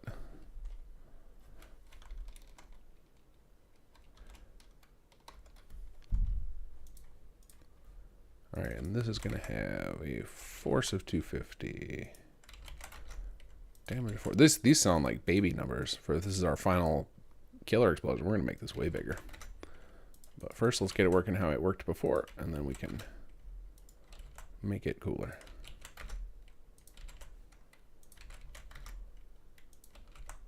Okay, always use world orientation. Ignore image space swap. All right, we gotta set up an art file here.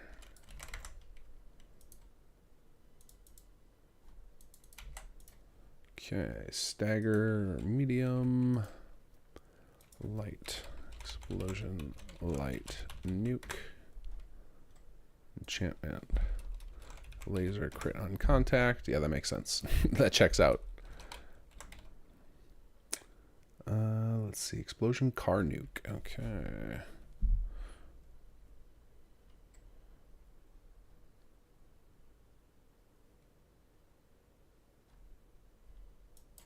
I think it's this compound. Yeah, compound. Okay, and then sound 2 is the 2D version.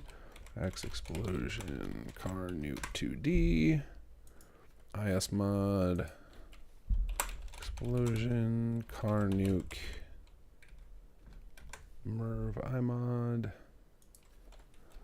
XP nuke impact set. Sound level very loud. Placed object, none. Projectile, none. Okay, this looks all good for now. There we go. So now we need to change our projectile to place. Nope. That's already set there. Oh, we gotta set the ammo still. I gotta remember to do that. Let's put that on our to-do list. So, ammo, I don't want to forget. And I think we actually have a custom model for the ammo too, or retexture maybe for the alien one. Okay, so we need to look for our Archimedes records. Projectile is going to drop down. Explosion final. I knew this was going to be one of the longest parts because it is weird, weirdly complicated to set up weapons.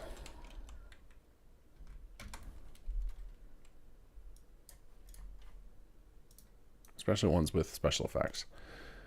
Okay, so now let's figure out our ammo situation. And hold on. Okay, yeah, and this explosion is not used yet because that's one of our to-dos. We need to rig up the quest and everything. But we'll probably test this before then just to make sure that the gun works and that it shoots the lasers on the ground.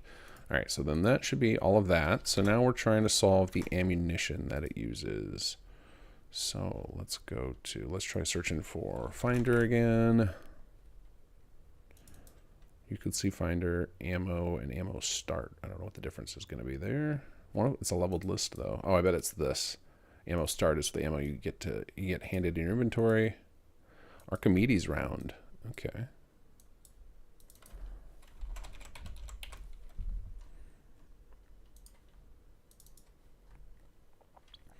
Okay, that uses alien blaster projector, Archimedes 2 charge, Arc 2 round.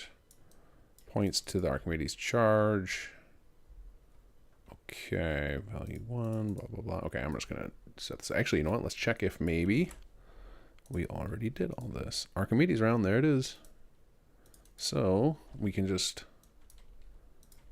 duplicate you.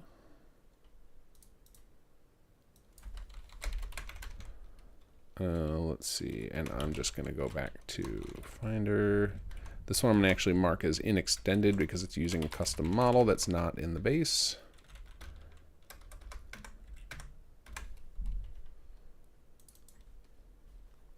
And let's repoint that to our extended weapons, CFinder, Archimedes charge. Still showing up purple. Oh yeah, because we haven't reloaded the CK yet, that's why. Okay, and we'll just leave that all as is, that's fine. All right, and then we'll need to change the gun to use that, but we need these.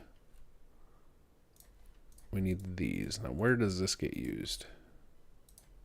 This is not used anywhere. Oh, I bet the, actually let's see here. I wonder if some of these were used also for the production of the, like from the, because we had the ammunition plant and maybe it was producing ammo.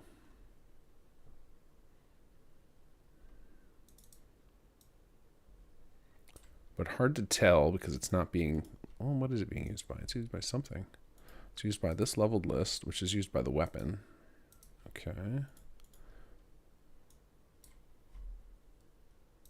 Okay, and that's just like the amount of ammo that you get handed when you pick up the weapon, I guess. But we don't need to worry about that. We can just hand them that. So we don't need to create the leveled item. So I think we're good here because we're not going to give this to any NPCs anyway. All right, so we should be able to go search for Euclid again.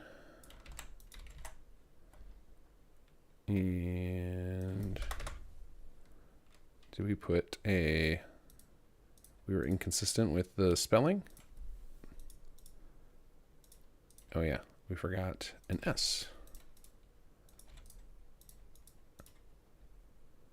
Okay, I'll switch this over to use the Archimedes rounds, and then we should be good to go. I mean, I might want to set up, I'm going to probably use the, I should set up a level list just to speed up testing, because if I have it hand me ammo when I get it, that'll actually just make it faster. So we'll go ahead and look at one of these.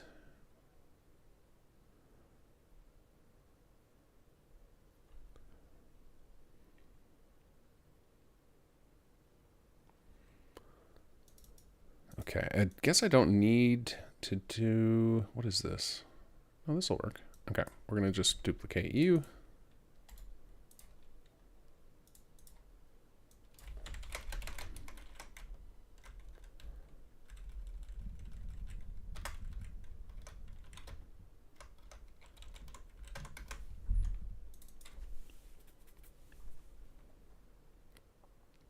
So hey, kinggath, just tuning in. Did you happen to talk about the summer patch for SS2? We're just talking about it a little bit with the fact that the Helios One should be in it as long as I am successful in getting it all ported over. Let's see here, Archimedes round.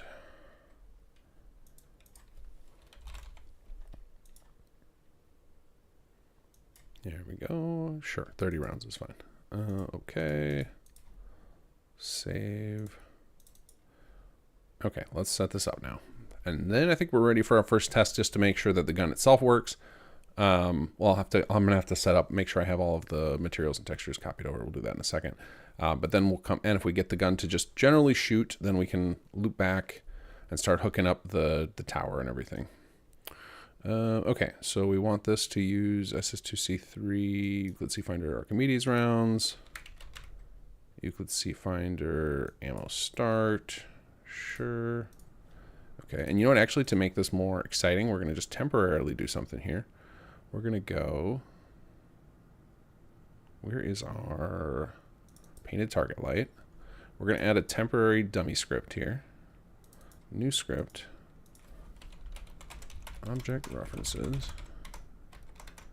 And we're going to call this Euclid's test. Actually, you know what? We can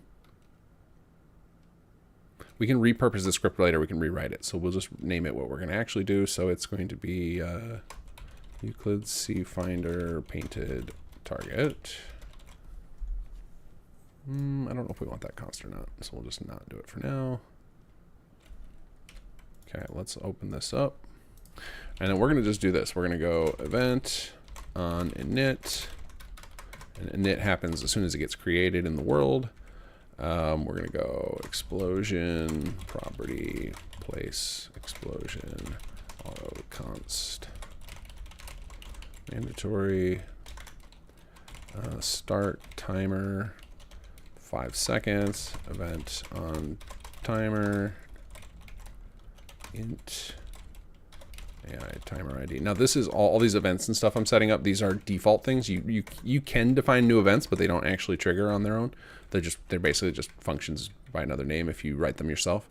These are all events. You can find these currently not on creationkit.com. That site has been down for well over a year now.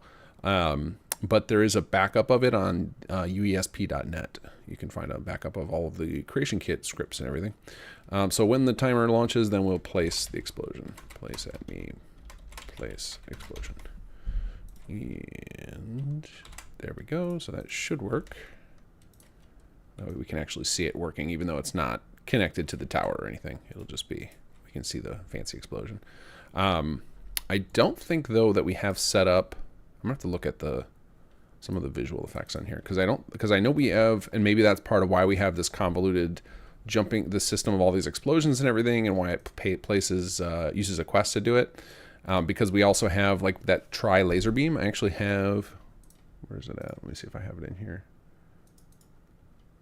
Like we've got the targeting beam, which I believe in, Shadow made me a couple copies of it, but I believe it's this teal blue in New Vegas, where it does this crazy thing.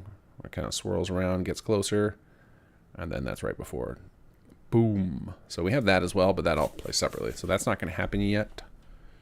We're just going to set up everything else. So we're going to set the Archimedes explosion. So this is just going to be a 5-second delay, and then kaboom. All right, let's see how that feels. So we're going to need to do, we got to put a bunch of stuff in our extended packaging. So let's see, we need the weapons stuff. That's going to go in main. We need our materials.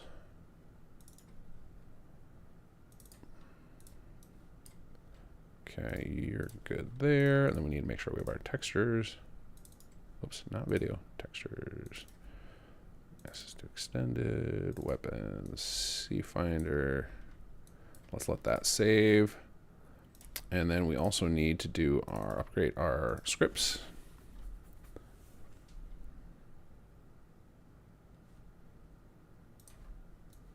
Okay, you're done. You can save. Let's start you. Let's add our. Oh, wrong one. Close enough. Let's see. Data scripts. Sim settlements v2. All right, let's let the texture save. And then I think we're ready for a test. All right, let's grab our C3 edits file, drop that into our play directory. Oop, oop, oop. You're still going.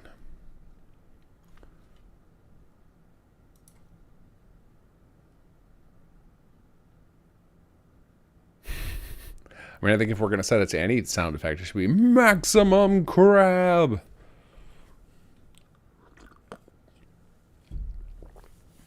Oh yeah, it would also be good though. That would be my second favorite.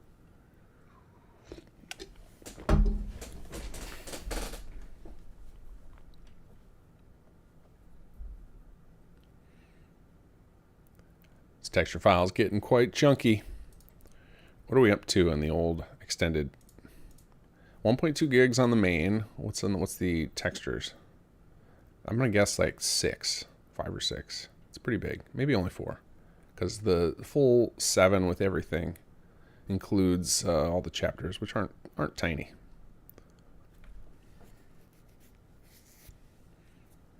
Four and a half. That is a big chunk in texture file. All right, let's go ahead and get these copied over to the play directory. Let's start saving our texture or our script update. Now there's a chance that I may need to merge before all this works. Some things in Fallout 4, when when we're working with version control. If I just use them in an ESP plugin, they don't work correctly, and then I have to merge it in, which hopefully we don't have to do that because that adds quite a bit of time to the process.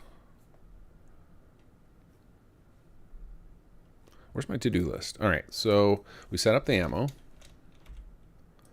We did not port the cord over. We did not set up the beam, because by beam attack, I mean that little blue laser I showed you.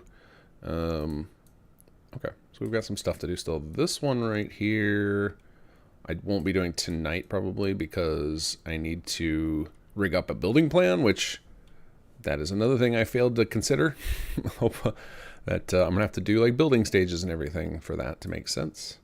That's actually going to be an interesting one. What we might end up doing also with the Marvels is make them so that they become single. They're always single level plans. That would make sense. You don't want to. I don't think you want to see. Well, I don't know. I guess there's argument to see it in stages, but it'll probably be single level plans. There's a lot of stuff we got to figure out still with those. This is just a. We're still in the design phase of this, even though it's going to come out rather quickly. Okay, so we've got our scripts updated. Like ideally, we will get this out before the end of the month, but no guarantees because there's a lot to do. We still have a lot to do. Okay, I think we are ready to give it a test.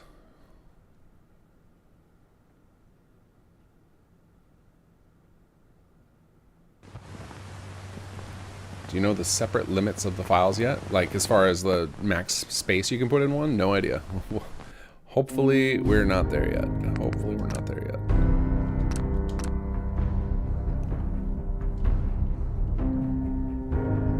And there comes our claim on our video. Yeah, it's all right. I missed the mute earlier, so if you go like more than 4 seconds of the Fallout 4 theme, you get to deal with the copyright claim.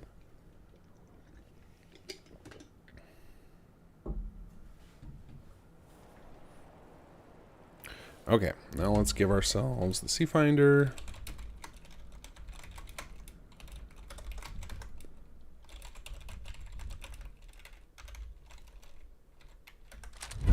Hey, there we go.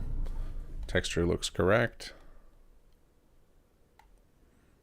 Actually, it looks like there's something missing in there. I think there's supposed to be more than just like the green at the bottom. I think there's like supposed to be a little target reticle or something. But sometimes it looks different on this screen than it does if you look at it in here. Oops, wrong button. Favorite. Yeah, there we go. See, it's Poseidon Energy. I don't know why it looks differently on the preview screen. Okay, so let's see what happens.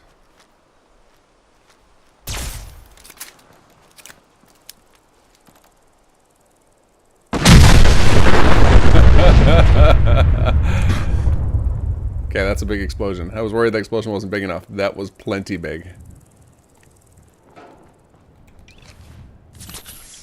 Okay, let's try that again.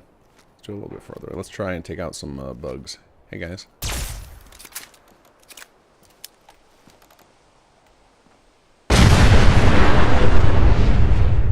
You're all super dead. Let's see, anything alive in here? Nope, all toast.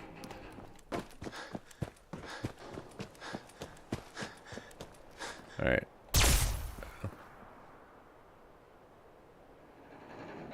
Bye-bye. Cool. All right, so then we need, so next step, let's get the little laser beam effect in.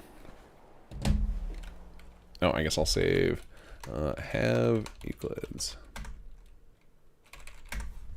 Okay, let's get that effect in. So I'm gonna grab this new beam we have. We had one already for SS2 and it might have looked decent. I don't recall how it compares to this, but we got this nice new one, so we'll just go ahead and use it. So that's gonna go into our meshes folder. We'll just go ahead and drop it into the weapons with the, even though it's technically an effect, we're gonna just put it in here because it's part of the C-Finder. So we're gonna just call this ground targeting beam blue. All right, and then I can remember how we set that up. Let me go check SS1 for how we set up that beam. So it wouldn't be called C-Finder. Maybe it's Archimedes, maybe it's Helios, maybe it's Solar Trigger. uncertain. Let's try solar.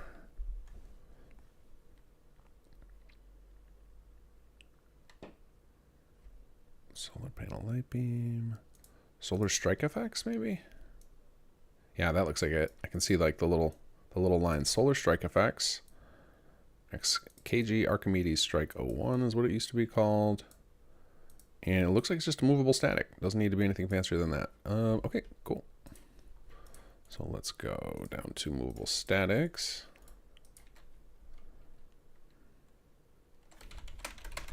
Three in extended.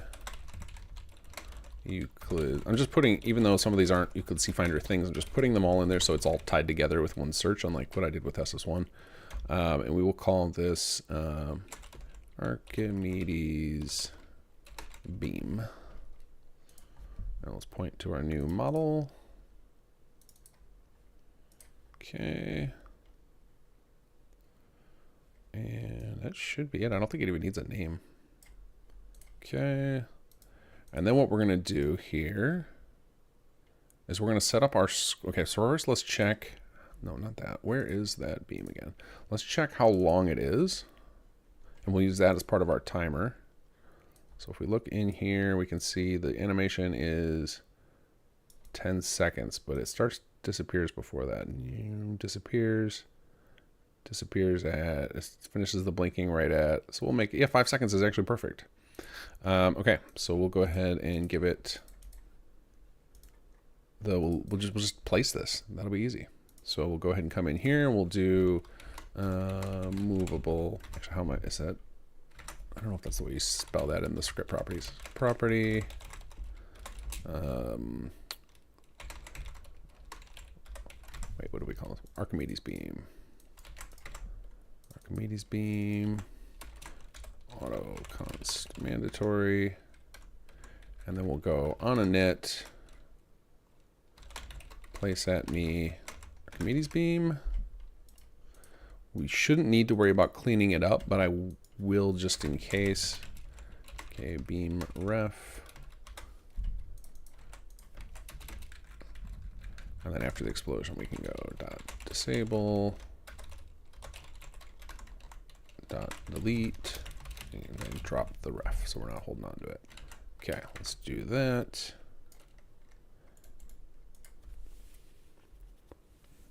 What do we do wrong there? Movable static. Okay, we can't use. Oh, I bet it's. Don't need the E probably. Let's try that. Compile. Hey, there we go. All right, we're using it on this thing.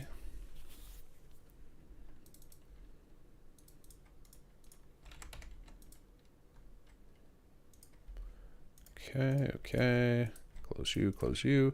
Okay, so now we got to go through that same other process again. We need to add this to our extended directory here. Oops, missed. Blue, save.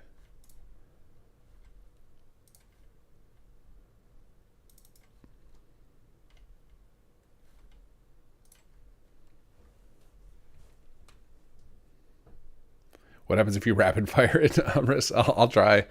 We'll see what happens if we break the game. Yeah, Raven, so if the goal is going to be to make it work once per day, what we're going to actually do is we're going to let you use it probably once per tower you build, because we're going to make the towers ridiculously expensive. So if you want to pepper the Commonwealth with them, you'll be able to use them, and then each will have its own cooldown period of a day. Or we might end up making it where it's just like we just have an internal counter and every day it resets again, something like that. I'm not sure how we'll do it technically, but we figure people can create more of them if they want to invest it and use it a little more frequently.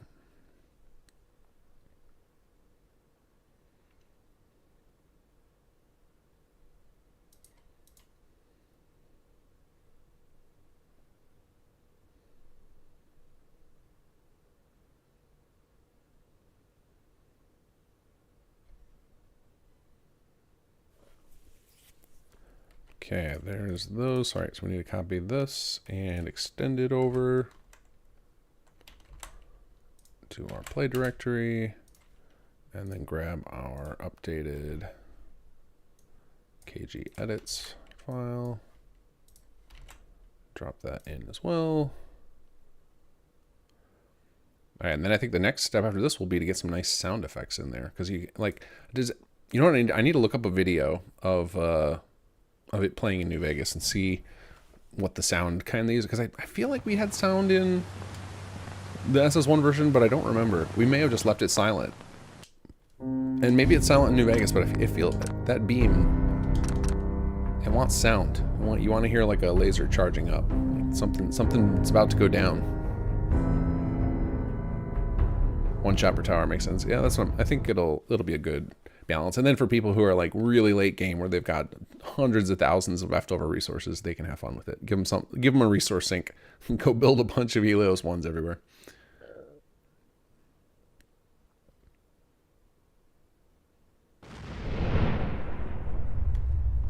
Oh, it was still the explode. Oh, you know what happened? This is why. So this is one of the, because I have. Since I have this running on a init, likely that projectile hadn't been cleaned up yet, so when we loaded the game, it re-initted. That's kind of funny.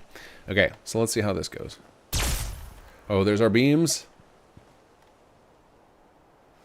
Oh yeah, that is satisfying. Those are some chunky beams. I don't remember them being that big in New Vegas, but I like it. Let's try it again. Oh, forgot to reload. Also, I feel like there should be a little bit of delay before the beams show up. This feels a little too responsive for syncing with a satellite dish. I think we need to like put like a 2-second pause in there before those come down, but that looks really good. Nice work on the beam, Shadow. All right, well, we can't too rapid fire them because of, let's see how close we can get to them together.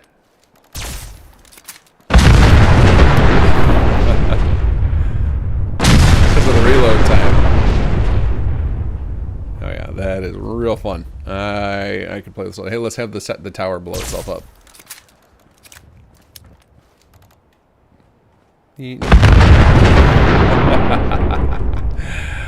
Okay, so I think we need to add a little bit of delay on the first timer. So now we're going to need to set up multiple timers. And actually, I'm going to function off some of this stuff, because then we'll be able to reuse all of this when we move it over to the event.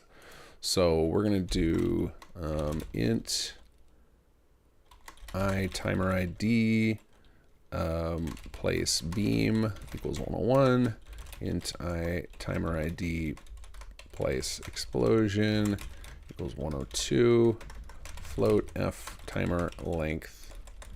Actually, we'll make these properties too, so we can configure them in the CK without constantly reconfigure all of this. Wait, no, not the timers. The timer lengths are what I want to change. We don't need these. Const. All right, timer length equals, so we'll say 1 second for the beam. We'll try that. Timer length place beam auto const. Actually, and these need to be auto read only. Actually, no, they don't need to be auto read only. Hold on, let me look at a quest real quick. I'm forgetting my syntax now because I'm so used to just copy pasting everything. Let's look at advisor manager. How do we set up the timer consts in here? Of course, I picked one that doesn't have any. Brewery manager, do you have any timers? Oh yeah, just const. Okay, cool. Close you. Okay, const for that, and then place explosion, and then this one we know, I think the 5 seconds seemed to work good. It happened right at the end of the beam. So then what we do is start timer, we're gonna do place beam, and then we'll do then we need the timer ID, which is place beam. Now we do on timer, if AI timer ID equals I timer ID place beam, then we're gonna call function place beam else, and we're going to give it self. I'm setting this up imagining this is going to be part of a different system. Place explosion. Let's see. We're going to do this. Place Archimedes beam. Archimedes explosion at self and if. Okay, so now we do these functions. And again, just kind of getting myself prepared so I can move this code over easily. Target and function. Okay. And then we will do, and actually we'll add one more here. We'll add a cleanup function right here too. Okay, function place Archimedes explosion, aka target, and actually this needs to be aka target dot place at me, and function, and we move all this, or we move this code here to aka target dot place at me place explosion, and then function cleanup, and that is where we move all of this stuff. And that, what we just did, is called refactoring, and that is just to make it so that your code is more portable. So now we can set up this code, the place Archimedes being place explosion, can live in like anywhere. I can just make them a universal function. We can give them any target, and then they will just drop the bomb from wherever. So let's go here. Let's recompile that. And I'm also going to add a sound component too. Even if I don't care if there's one in New Vegas or not, I want a sound for that. Let's check. Let's go back to SS1 and look at our solar artillery quest and look at its script and see if there's any sound effects in it. Sound, laser charge sound, laser fire sound. Yeah, I thought so. I thought there'd be one.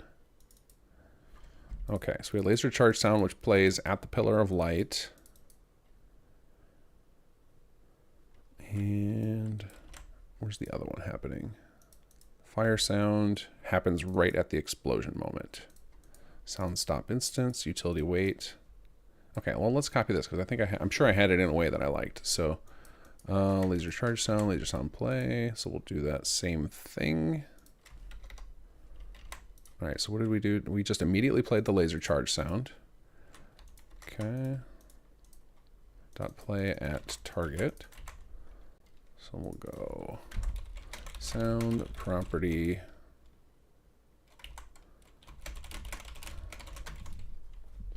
okay, and then we had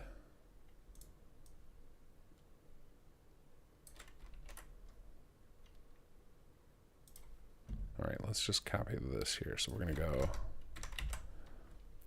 laser fire sound play. Oops. Fire sound. So we play the fire sound at the target, wait a tiny bit, stop the sound. So there's like a brief pause, and we wait, and then we wait a little bit longer, and then drop the explosion. So there's just kind of like that calm before the storm right at the end of the laser. Place explosion. Yeah, let's try that. It worked for SS1. We'll see how it works for SS2. All right, so we compile this again, close you out. And then we just need to set up these sounds. Now let's look and see what sounds we were using for those. My bet is we were using vanilla sounds. We didn't have, for SS1, we didn't have a ton of sound design. I had a little bit. There was, actually that's not true. We had a fair amount for Industrial Revolution. But we've had way more sound design for SS2. Let's see, laser charge sound, laser charge build up stereo. Solar array laser finale. Okay, let's hope that I have these copied over there, over to here. So solar, let's look at our audio. Sound descriptors. Okay, we have the laser finale, and it is using vanilla sounds. So we can just steal this.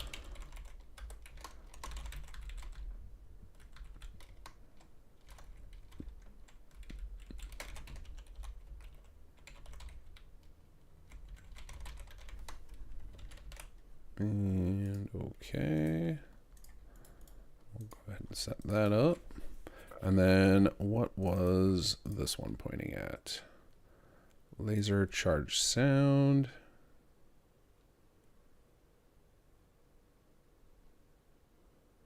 Build up stereo. All right. All right, there we go. Fire sound. Here we go. Dan West, I'd listen to kinggath read the ingredients list to random food in the pantry. Such a great voice. Thank you. It's so funny. So the I never had gotten compliments on my voice in real life ever. And when I started doing videos for Sim Settlements, I'd get them all the time on YouTube. And I remember showing them to my wife, and then she would make fun of me about it. But now I claim it I claim it. It's a strength. It's like, well, you know, I got that great voice according to YouTube.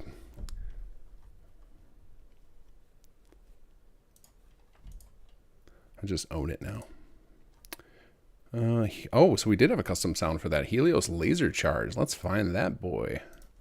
I would like to bring that back if we got a custom sound already. Sound FX. SS Industrial Rev. Helios laser charge. Oh, we also have this power hum. Oh, all right. I like some custom sounds. Ooh. Oh, that's nice. Good job, Dell. Okay, yeah, we are definitely hijacking that. You are coming forward to SS2. Data, sound, FX, SS2 extended. Weapons, I guess. We'll put it in here. Try and keep our folder structure somewhat meaningful. All right, let's go ahead and drop you right away.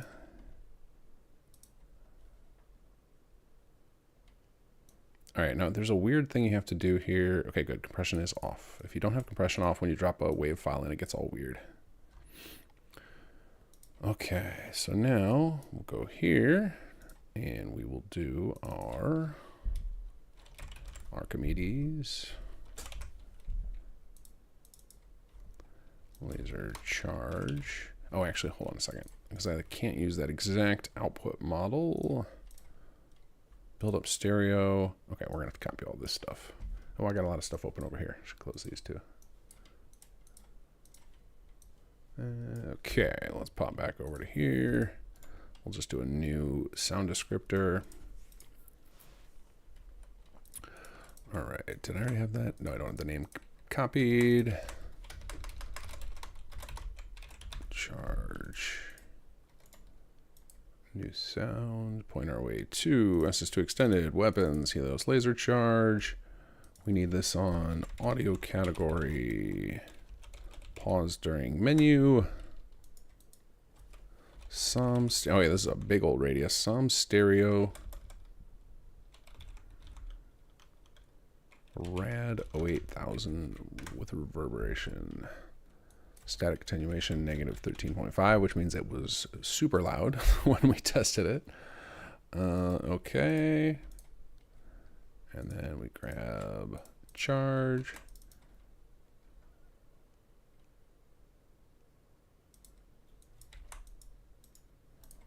Okay. All right, let's see how this all feels together. Save you. Okay, we got the sound effect. We need to copy. Oh, we need to update our scripts too. So we grab you. And did this already save? Yes, it did. We grab you. I heard an error ding, so I'm guessing something didn't copy paste correctly. Let's try that again. There we go. And then we update our scripts again. This is going way better than I thought. I mean, part of that is because we're just copying stuff that had already been solved. So, but I was half expecting us to get stuck way sooner on this. Okay, so we don't have the code ported because that's going to be from the quest manager, but we do have the beam attack now. We skipped a step. Going for the flashy visuals first. That's what you guys are all here to see. I think the actual integration with the plots and everything, less exciting.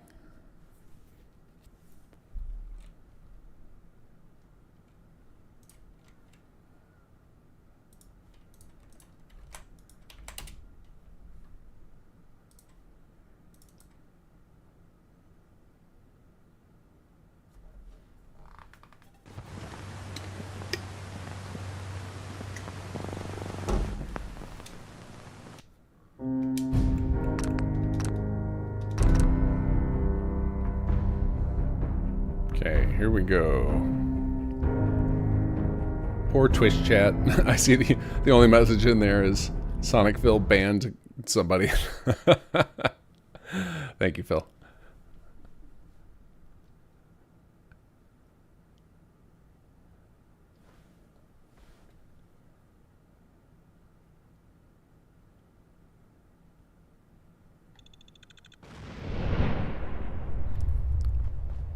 Okay, here we go. Let's see how she works with this, how she feels with the sound. Ooh.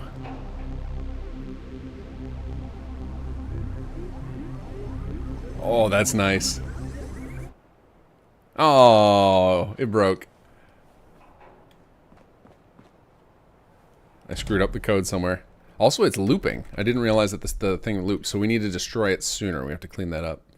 I liked that sound, though. That was nice. It really had that build-up feel. Okay, so we got to fix our script. And we got to call cleanup soon. Oh, I took away... No, the cleanup call is still here. So what went wrong there? So we did... Oh, I know what we did wrong. We didn't start the timer for the explosion. So we have this new thing. So we need to start... Whoops. So we need to start this timer when we place the beam. So then we need to go start timer, F, timer length, place explosion, I, timer ID, place explosion. That's it. And then this should have place our community explosion, and then that'll clean up the laser. Actually, you know what? We're going to go ahead and clean up. Let me see here. Yeah, it should be fine at the end. It shouldn't loop by the time we get to that, because it has an extra 5 seconds at the end, so we have plenty of time to clean it up before it starts doing the laser again. That was anticlimactic, though, but I still like the sound build-up. That's nice. Hopefully we got the timing right. Actually, we can check the SS1 script again. Artillery, trigger explosion, F explosion, delay. What is the delay right now in this? They have it, yep, 5 seconds. Okay, so I guessed right on that. Just felt right. Probably just a number I use a lot. Okay, let's go ahead and grab this again.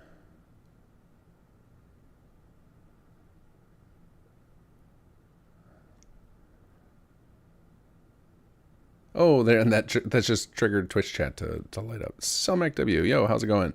I have a question, kinggath. How hard would it be to make FO4 version of the Legacy of the Dragonboard mod from Skyrim? I mean, that mod is absurd. It's so much that goes into that one. I mean, they've been working. They're still putting out updates for that. That thing is, when did that first come out? Legacy of the Dragonborn's got to be 10 years old, right? Something like that. It's pretty wild.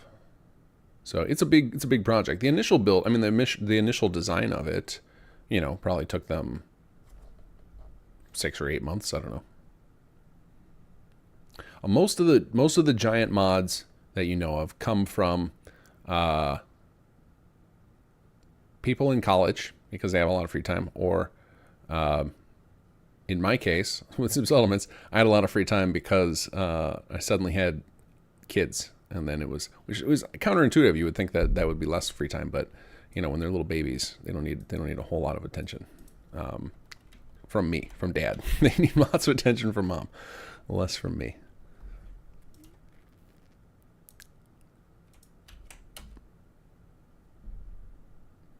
So I think it tends to be, you see these big mods appear during certain periods of people's lives, and then they just get obsessed with them because it's a lot easier to maintain and add on to something that you already did the groundwork for than start up something new.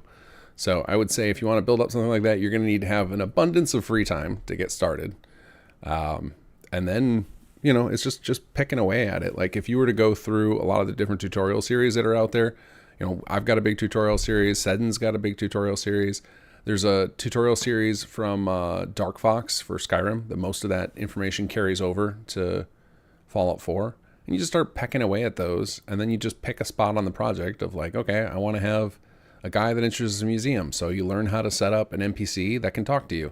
Set that part up. Then it's like, okay, after he says these things, I want an exhibit to appear. So then you learn how to set up an enable parent so that you can make a thing appear, and you just kind of chip away at it. It's like mods are seemingly complex, but they're just made up of tiny little simple things. So if you just start learning the tiny simple things, and then you just pick a spot and just start attacking it at the smallest point, you'll eventually get there. it's just overwhelming at the beginning when you don't know what you don't know. So that's why it's like I find, and there's some people who believe that tutorials can be bad because they get you into the habit of just copying exactly what you learned in the tutorial. And that, I think that's true to a point. I definitely have suffered that for myself. But as long as you're willing to take your idea and think about, like, you have an idea, you lay it out, and then you break it down into little steps, like I'm doing here. Just like, okay, well, what's the first thing that needs to happen? It's like, all right, well, I want to set up a museum, so I'm going to need an NPC, right? Then I'm going to need, the NPC needs to talk to me. So then you learn, okay, how do I create an NPC? Right? Go create the NPC. Just do it. Just go do that part, even if it's just a tiny part of your mod. Then you learn, how do I place an NPC in the world? And then you do that. Just find the steps to do it, and then do it in your mod. Then do this in your mod. Then you need to learn how to do dialogue. How do I do dialogue?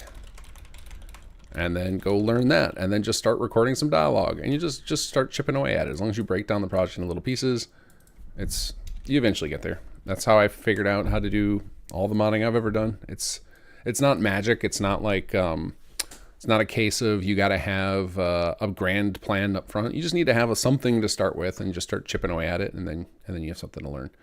What I think is nice about tutorials that walk you through is it gives you the confidence that you can do more, of like, okay, I got that in the game. I got past some of the steps. That's why I like doing like hyper detailed tutorials.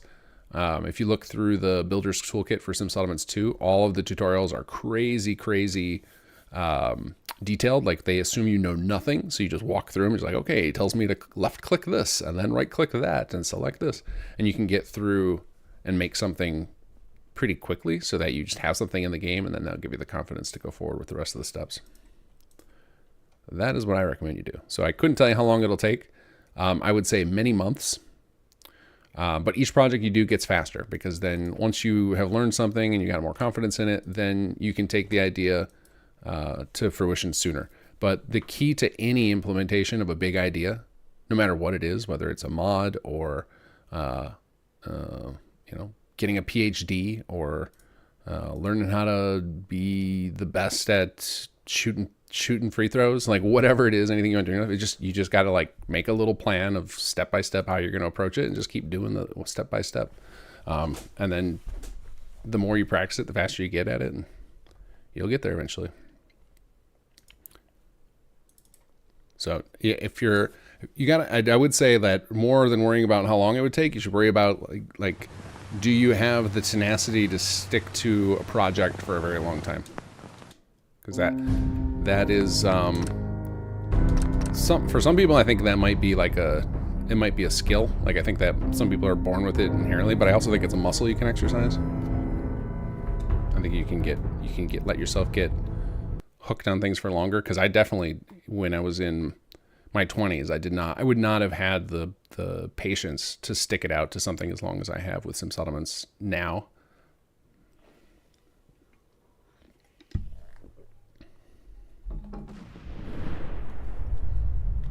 Okay. I think we're ready to give this a go. Let's let the smoke clear. Okay, let's see what happens. Oh yeah, big chunky lasers.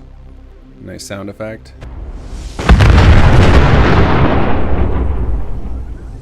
Okay, the sound effect is not timed correctly, but that was awesome. Okay, we got to figure out the timing better on the sound effect.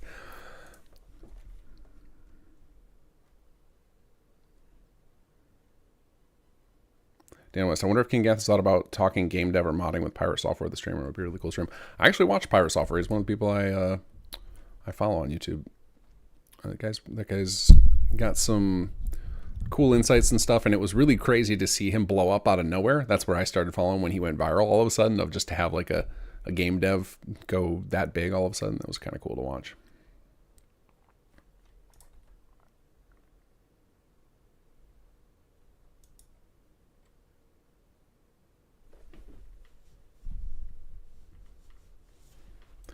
Okay, let's see here. Let's figure out why. What is this? Attack delay. What is this? Maybe this is for the sound effect? Okay. Oh, this system also looks like it handles the weather. The weather, does it? Oh, no, we had a system in place where if it was cloudy weather, it wouldn't let you use the tower. That's kind of fun. That's like an interesting balance. But okay, so it says like, so prepare to fire, can fire, sets a timer. So we had a massive attack delay. Okay, so we had a 20-second attack delay, but is that before the beam shows up? I wonder if it's a case of the new beam has a longer animation on it or something than the old one did, or shorter. That might be it. It might be that the new animation is much shorter and the sound effect is based on the beam that we had. That could be that. All right, let's see here. So there's a couple things I can do for this. So let's first bring up the old beam that I used to use. Let me find it.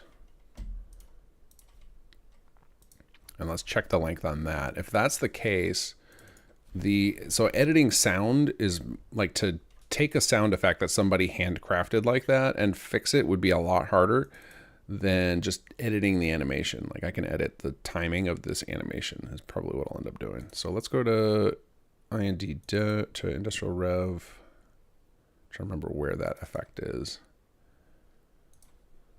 We can find it this way. Let's go to, we determined it was a movable static.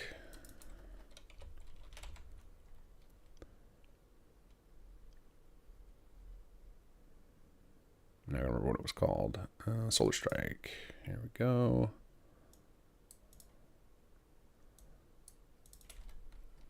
It's so funny, the path, because this was part of our tech tree system, so it's like under this excavation thing, which is very hard to understand. Like, what the hell does that have to do with the excavation? But it all made sense. It all made sense back then. Where? Looks like not everything is here. SS Industrial Rev does not have industrial size A exported here, so I'm going to have to get it from the original directory.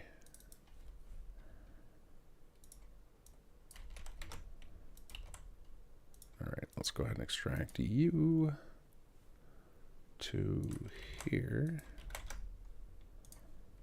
Okay, close you.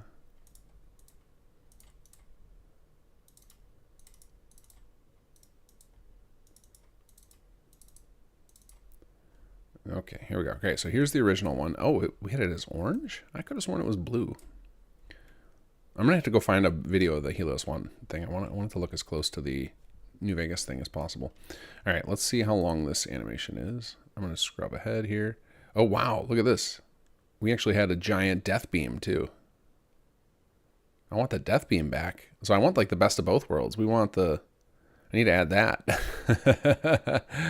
Let's add this in. Like, see if I can steal this from here. Or maybe we'll just switch back to the old one, and then I can throw this over to Shadow and be like, hey, make it like this. Make it this timing and add this big chunky killer beam. So let's just switch it over to this. All right, let's go back into meshes and let's see how this one looks. Extended, weapons, C-Finder, and we'll go ahead and rename that one. And we'll just give this one this name even though it's not blue. That's fine. And then we'll just update this.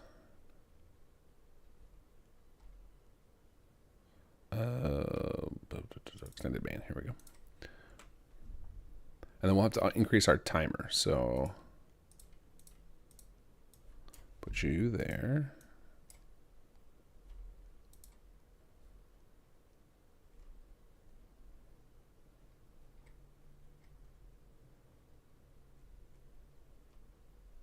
Okay, so then what I think we need to do here is, okay, activate array. I think that just, what did that do?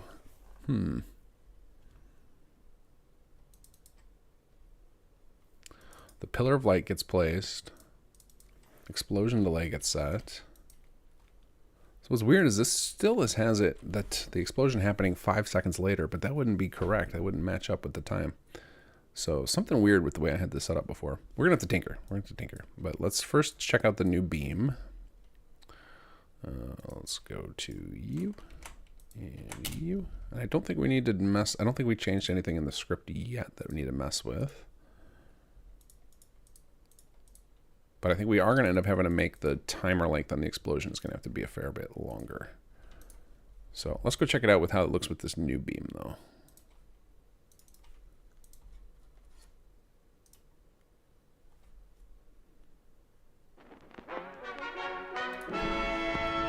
Should do like CNC Renegade and make it so it starts raining when you call on the strike. Oh, like it actually like switches over to a storm that's happening.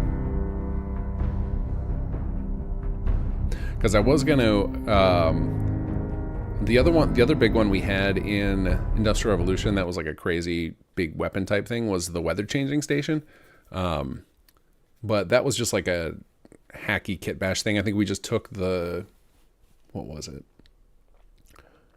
I think it was the model from the rocket in, what's that location where like you set off the rocket and Dance just gets roasted?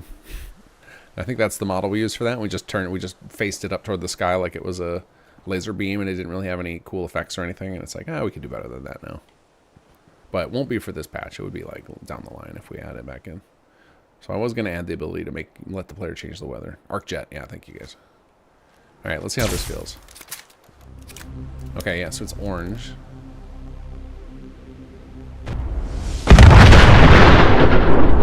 Ooh. But yeah, see, the sound is still going. I mean, I guess that wasn't the worst with the sound. Hold on, let's try that again. All right, let's back up a little bit. This thing's extreme.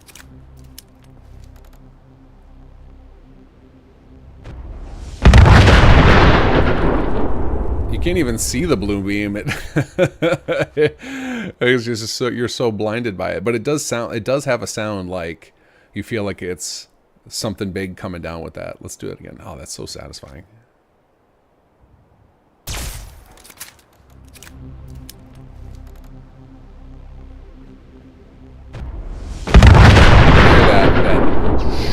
Right, like a half second before the explosion, you hear that. And then like the fact that the sound keeps going after that almost feels like it's an echo of it. I actually kind of like it with the mistiming. I kind of dig it. All right, hold on, I want to check something. Let's go back into our... Oops, where'd it go? No, not that one. We want to go into our beam here.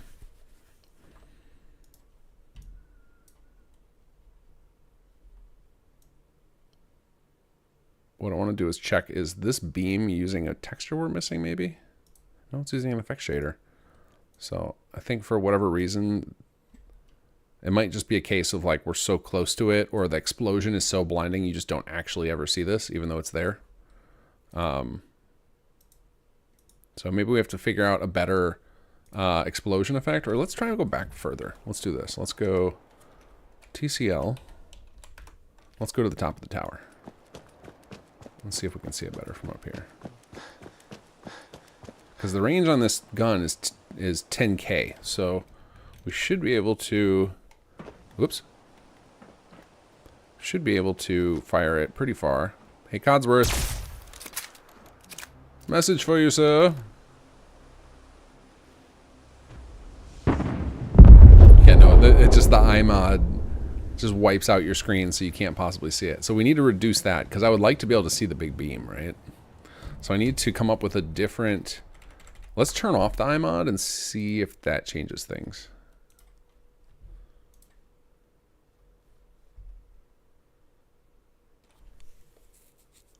Ravensoft Pirate Software blew up my YouTube feed a couple of weeks ago. I've been enjoying his short videos. You should do some too. So I don't have a lot of time to manage a YouTube channel. This is why I keep like... for me, the streaming is really just to like connect with all of you guys and have some time to hang out and talk and not become completely disconnected with the people that we're creating stuff for. But it takes so much time to create all this stuff that I don't have a ton of time to dink around with YouTube things. I've hired a editor recently who started working with stuff, and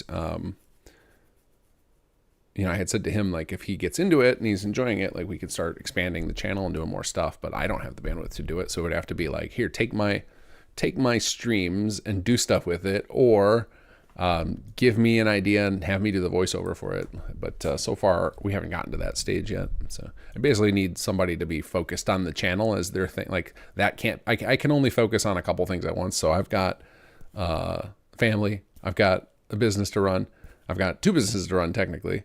and then maintaining SS2. So my plate is quite full. So trying to find, and in fact, I'm about to put in. I'm going to be doing another stream night. I think it's going to be Sunday nights, and the goal for that second streaming night is to alternate between Skyrim and Starfield, because we're building a lot of stuff for both of those. And so, you know, for those of you guys who are into those games, I want to, or any other people outside of the usual crowd who watches me do some settlement stuff, if they're into either of those games, you know, I want to connect with them as well, so that we have that. So if you guys want more kinggath dad voice, is that what I think you guys were calling it in chat?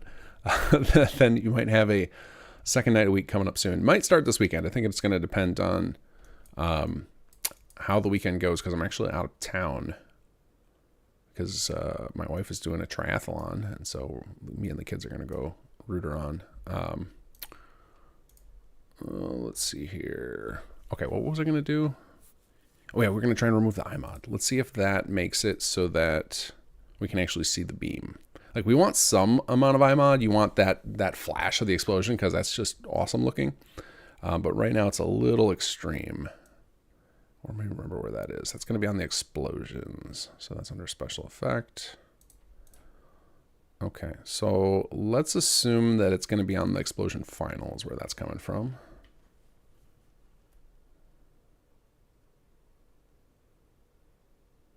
kinggath voiceover channel.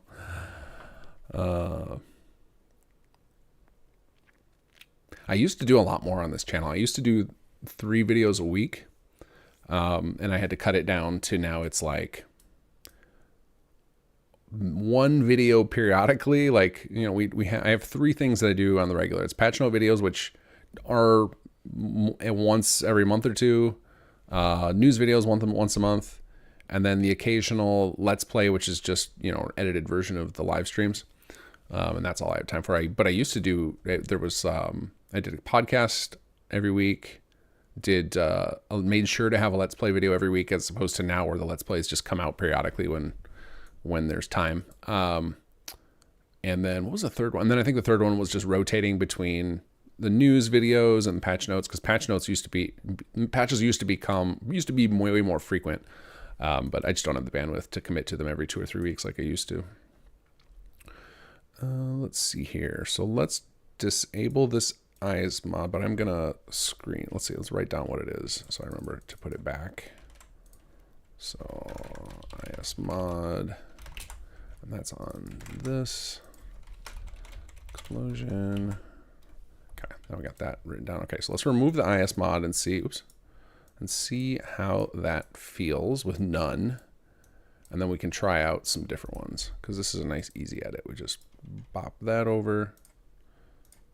Would any of you mind looking up a video of the Euclid C Finder being used in New Vegas for me?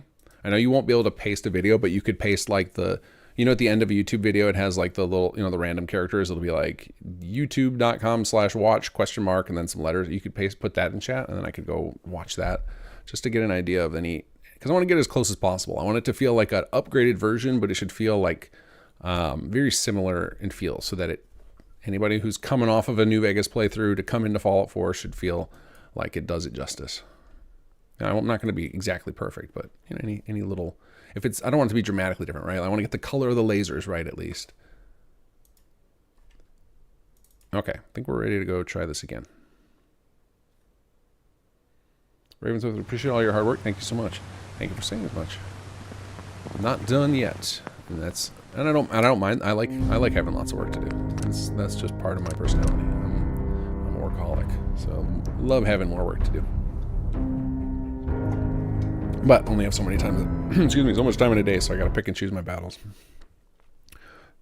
Dan West, a kinggath reaction to broken mods or something would be fun, or just wacky mods. You know, when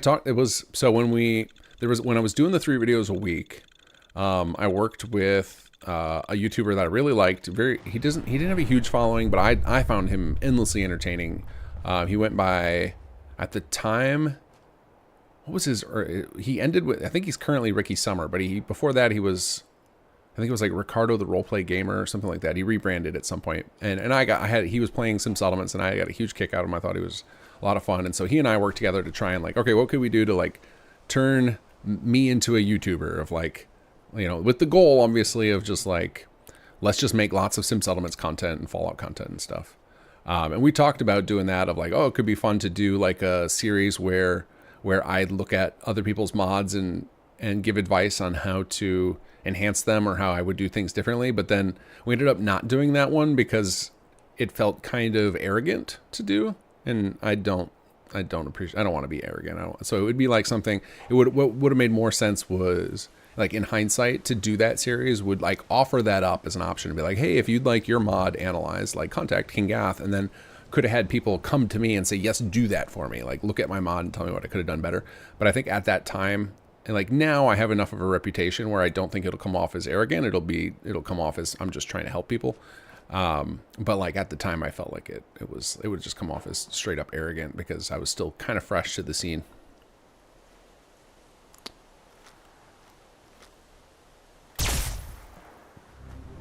Okay, here we go.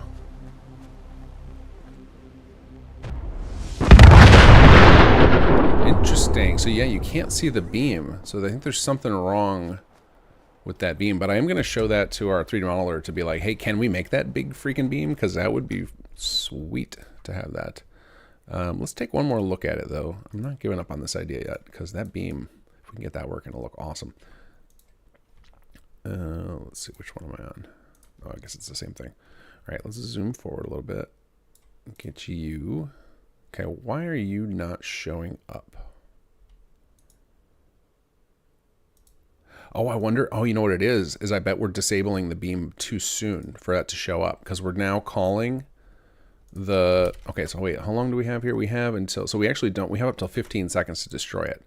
So what we need to do here is instead of calling cleanup immediately after the explosion, we want to delay that. So we'll do start timer, F timer length, cleanup. I timer ID cleanup, then we'll add a new timer and do it on that. So we can give it a little bit extra time, make sure it played through everything. I timer ID cleanup.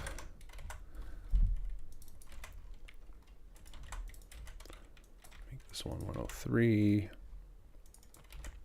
Timer length cleanup.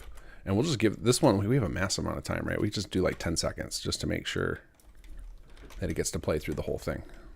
All right, let's try that because, man, if we can get this to play that awesome beam, that's going to be sweet. I wouldn't even mind losing some of the iMod, or maybe we can create our own. I've never done that, or I've not done it like really understanding what I'm doing. I've done it with just tinkering with knobs on the form. I'll show you the ISMod thing in a minute and you guys can see what I'm talking about. But I've done it where I've just messed with sliders, but I don't really know what I'm doing. Let's see here. Oh yeah, then we need to update our script. Jeremy Goff, how hard would it be to have caravans fast travel location controlled by the mat? Some of the fast travel locations for the caravans are brutal. Oh, caravans fast travel location controlled by the mat. Are you talking about with our caravan services where you can hire them to take you places? Are you saying that those locations right now are rough? Because yeah, we could hijack that for sure. And something like I don't actually know how it's currently determining that where to take you. My guess would be it's something like right on the plot, maybe. I don't actually know how it's doing it right now. Is that what you're talking about when you hire the caravan services, the guys on our municipal plots, or are you talking about something else? Dan, I want to say if you have a Discord, could you have a stream channel for folks to drop links in? I've seen other streams do that. We do have a, oh, thank you, Phil. We do have a server. You can find a link to it to join it on kinggathcreations.com. And I guess, yeah, you can put links on there. I don't keep Discord up because it will be too distracting. All right, I'm going to open this in another window in case I'm getting rickrolled. Okay, here we go. You guys can see it too. Okay, it's orange. Okay, so the color is correct. It does. Oh yeah, there's that beam. So yeah, ours is pretty accurate right now with the orange. Our sound is way better. Oh, but theirs was animated on the gun as well. That's pretty neat. I should challenge Nihar to add these animations to our gun.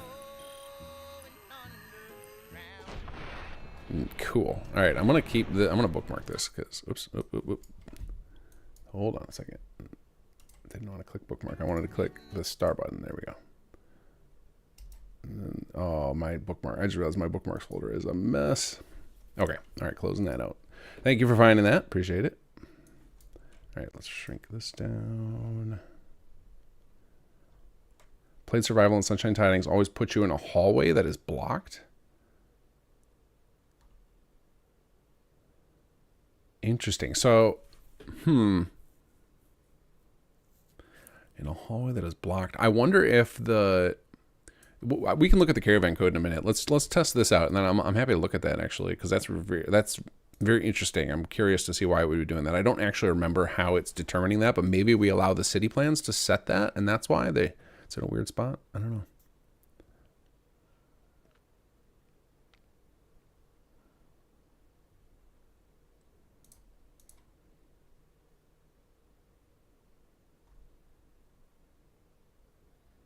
Carbox ears perked out with city planners. What did I do? And actually, I'm going to do something because it's going to drive me nuts if I don't. I'm going to change this to orange, and then we'll fix it in the plugin. Because I'm going to be real confused later if I come back and it's like, why is this labeled as blue?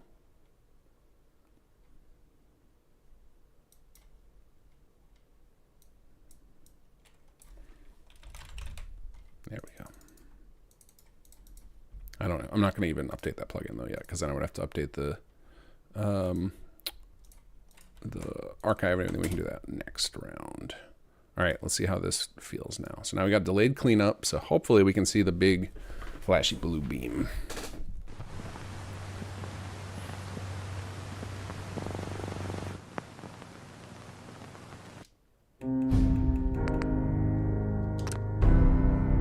Drops you off on a nearby hill. Oh, I know what it's doing. It's probably so there is in every settlement, there is a location that's considered the spawn point, and this is where new settlers come. And in Starlight Drive-In, it's actually outside of the settlement, up a hill a little ways. But in most settlements, it's like in the middle of the settlement somewhere. Like in Sanctuary, I can actually show you since we're in Sanctuary. So like in Sanctuary, the spawn point is like right over there in front of that house in front of us at the end of the street. So that's probably where the caravans are dropping you off.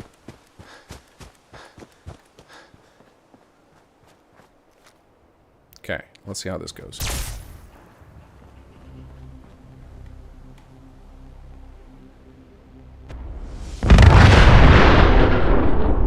Okay, so there we go. Okay, yeah, see, it needs to have a longer timer on it. We can see that beam. I don't like that texture on that beam. Looked terrible. Okay, so we definitely need it to be, the explosion needs to be delayed a little bit to make it work with that beam play. Okay, cool. I'm glad we're figuring this out. Okay, let's go back to our orange beam. Let's figure out how much time it is for the, so it looks like right around 10 seconds. So we need to double this.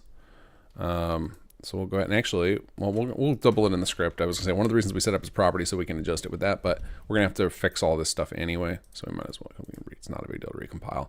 We're gonna have to do we need to swap out the blue for the orange and upgrade our scripts one more time. So let's go here. We'll grab beam orange. We can actually just leave the blue in there. That's fine. They're not that big. 12 kilobytes, not a big deal. All right, so we'll leave you in there, save this, grab you, just grab all the code.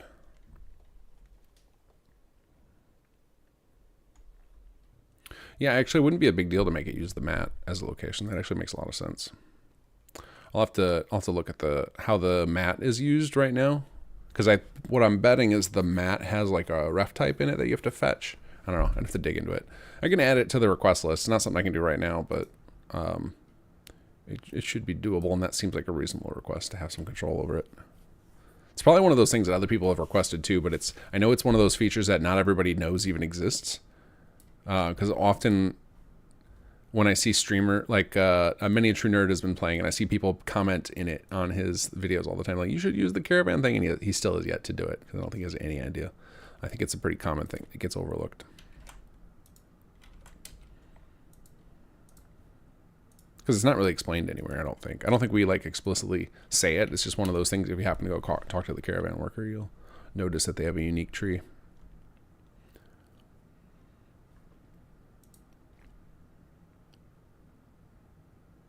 Okay. All right, so let's try it with 20 seconds. We'll see how that feels. Or 10 seconds, rather.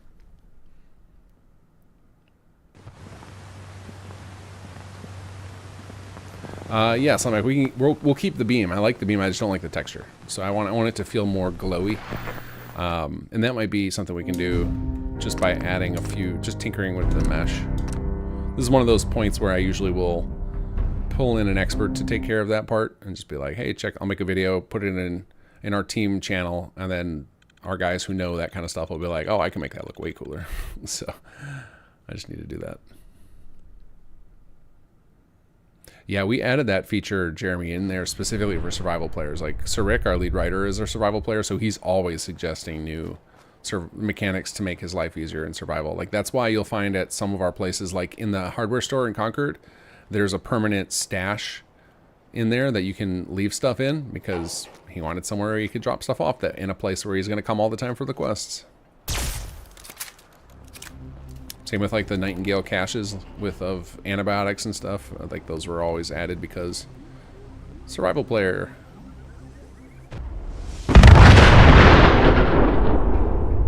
Okay, so it needs to be a little bit shorter than 10 seconds for the explosion, and then I definitely want the iMod back. Okay, I'm liking this. We're getting there. All right, so let's make it 9.5. We just want it a little bit sooner.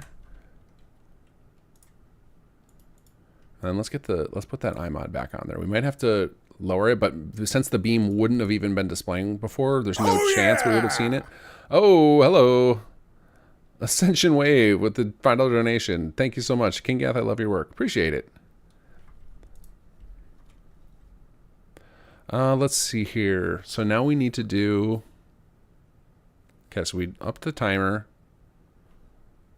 Okay, we lowered the timer, and now we need to do the iMod, and that is why we saved this information, because I knew I was going to forget. All right, so let's do this.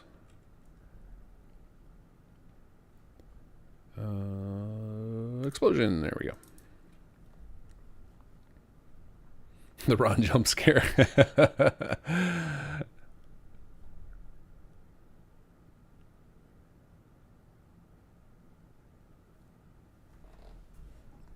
Django, one last thing to put in this would be great if HQ you could use your engineering to learn any missing plot plans. Oh yeah, for some of the ones that you find with the thing. Yeah, that is. So the original, one of the intentions, and this is a system I have on my to-do list in general, is the science department was meant to have a lot more interesting stuff, and that was going to be one of the things, was going to be to research new building plans. And I've just not had the time to focus on it, because one of the things that I've been making a priority is finishing all of our story content. And the reason is due to past experience. So with Conqueror, that was this first big story mod we did, which was just it was a Raider themed story for Some Settlements 1, and it never got finished. And now we've got several of the voice actors where we're not positive we can get them back. And so I'm always like, that's always in the back of my mind of like, okay, we got to do story stuff first, because the voice actors are irreplaceable. Whereas like, I can always figure out how to do art or code changes, right? It doesn't require a specific person, but like those people are those characters. So if they disappear and they're not available, then like we just can't do that thing anymore. So I've always prioritized with SS2 story content, and that's kind of where we're at right now. We're in story production, and then like we add some amount of mechanics, obviously like what we're working on right now. but those tend to not be the #1 priority. Unless we're in, the exception is when we're doing a chapter. When we're doing a chapter, then like that's all I care about. Like me personally, I'm all on mechanics and everybody else is doing it. But when we're in between, when we're not doing a chapter focus like this, our team is like really tiny. It's like if I'm not involved with it myself or SAG, then it's usually not a lot is happening. There's like maybe 4 or 5 of us that are actively doing stuff independently. Otherwise, somebody has to be directing it, and so like then it's just a matter of, do I have the bandwidth for it? So like right now, there's not a whole lot of independent work going on us. It's generally like specific assigned tasks like, hey, you, could you do this for us? Hey, you, could you do this for us? So then the limits tend to, and most of the coding, like a thing like that, like doing the HQ stuff, that's all me. So then it's just a matter of me weaving it into my schedule. But I do like that idea. It is something that I would like to see. I believe that you will like, if you don't have it already, you will like CBR Gamer's SS2 mod. Does anybody have a link to that, or anybody know the name offhand? I can't remember it. But CBR Gamer he's really into the resource gameplay, and he goes deep on it. But he also recognizes that a lot of the tools that we have in SS2 and a lot of the what would you say? Like a lot of the tools and kind of the fiddliness of some of the SS2 stuff can be irritating if you're going all in on the advanced stuff in SS2. So he has a whole mod that's dedicated to smoothing out some of those rough edges. And I believe that he has a solution for that exact problem that you're talking about. So it could work as a stopgap until we come up with a solution.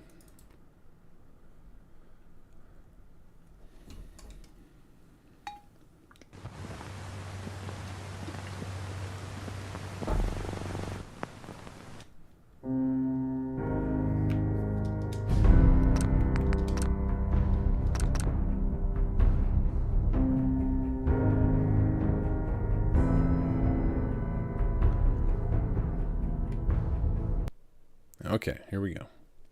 Let's see if it works now with the iMod and with this better timing. Because you definitely need some sort of iMod, because that makes the explosion seem more epic. But maybe the Merv one that I'm using, that might white out the whole entire screen.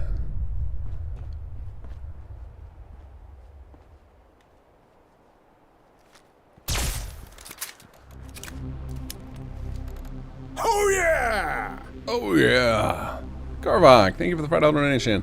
Could you add to WSFW?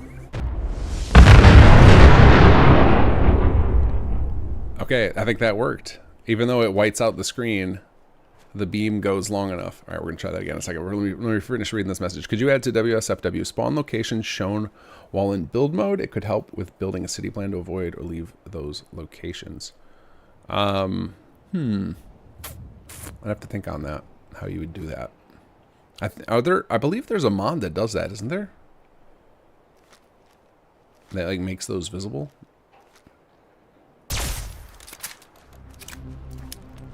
Like for the sake of like while you're building, you could just use that mod. That might be a more immediate solution to the problem.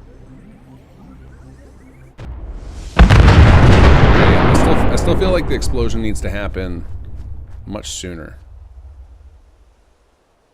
All right, let's try that. Let's do some counting here. 1, 1,000, 2, 1,000, 3, 1,000, 4, 1,000, 5, 1,000, 6, 1,000, 7, 1,000, 8, 1,000, 9, 1,000. Yeah, see, that's very scientific. Very scientific of me to count like that. I feel like let's just shave a full second off. Clearly didn't have a stopwatch handy. I do have one handy. With my phone right next to me. Let's see here. Let's open you up. Let's go down to 8.5 and see how that feels.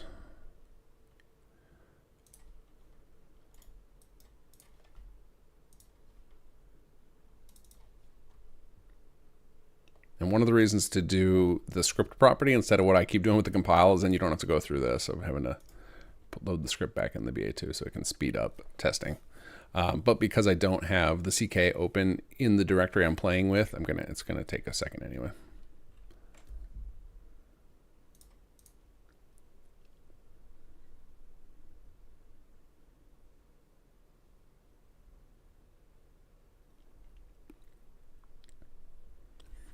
Well, this is feeling like a very productive stream. Because to get the other stuff working shouldn't be too big a lift. Actually, the biggest remaining thing to get working is the plot part of how is it going to appear to the player, because like I got to figure out, do I do levels? I could see an argument against it. I feel like if you're going to do something like the equivalent of a Wonder from other games, it doesn't have levels. It just looks epic right away.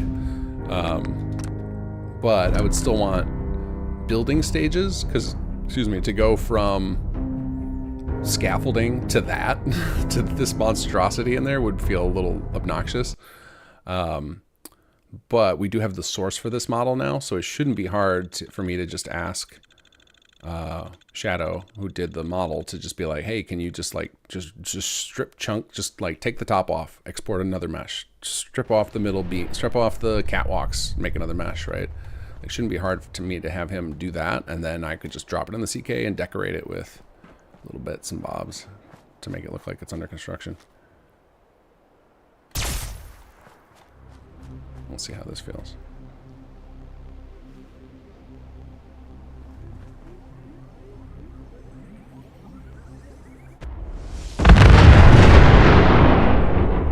Man, that still feels too long, right? From when the beam hits before there's an explosion.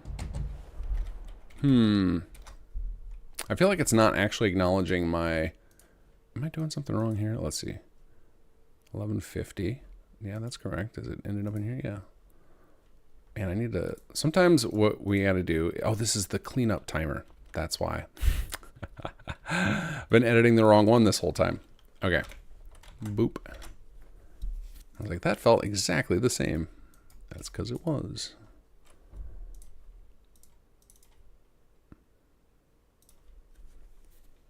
All right, so now we got a second shaved off.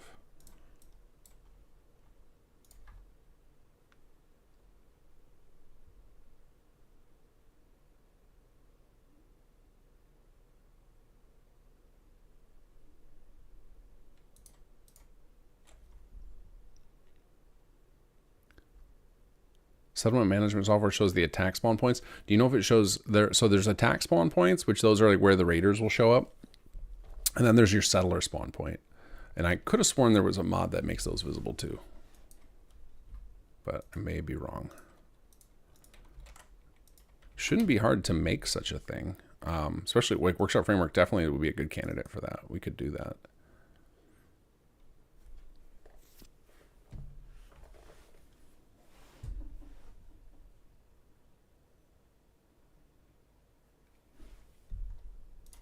All right, did that copy over? Yes. Why is the game not launching? Did I not actually run it? Or did I just run it twice? Uncertain. SKK, something like that. Yeah, that sounds like an SKK mod. That dude is prolific. He has so much stuff out there. And I see he's on a tear doing it again for Starfield. Ripping out all sorts of systems mods.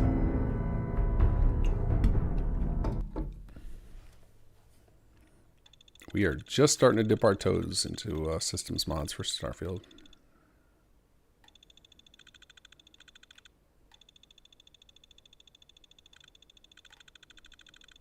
But no, we're not doing Sim Starfield anytime soon.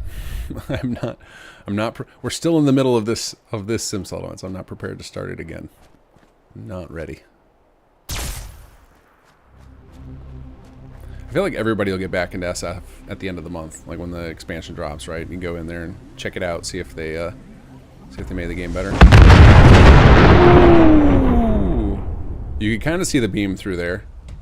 That's close. That's close. A little off. I think it needs a little bit more time. I want the beam to, like, you see the blue beam coming down and then explosion. So let's go to 9. Let's do 9.5. That might overdo it, and then we'll meet back in the middle. This doesn't take long to do these tests.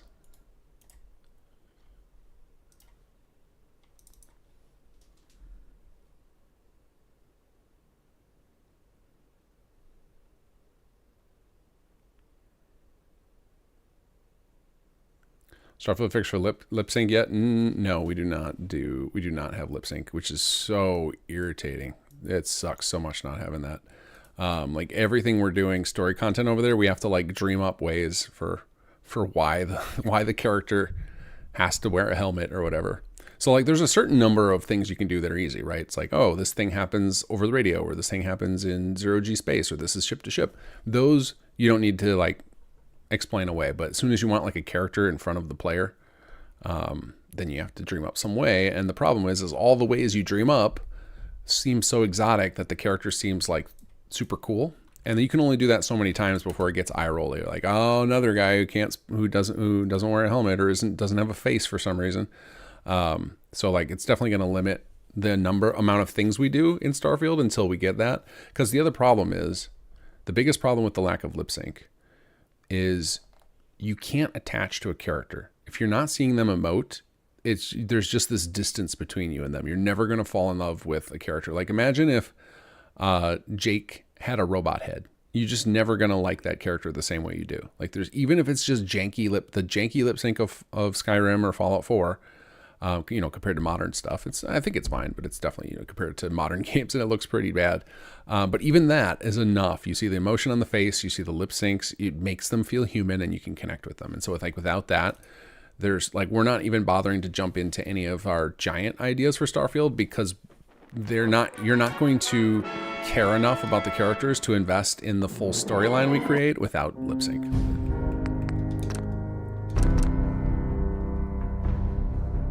Hey, Pignus, how's it going? You got to release something for Starfield already? Do you got anything in the works? Or are you waiting for lip sync?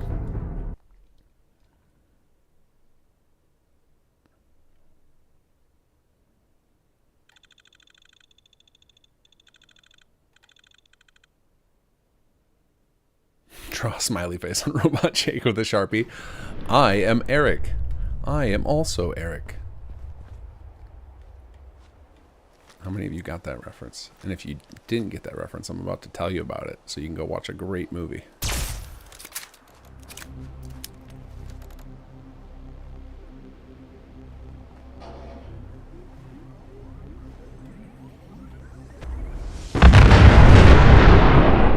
Okay, that felt... I want the explosion just a little bit sooner than that. A little bit sooner than that.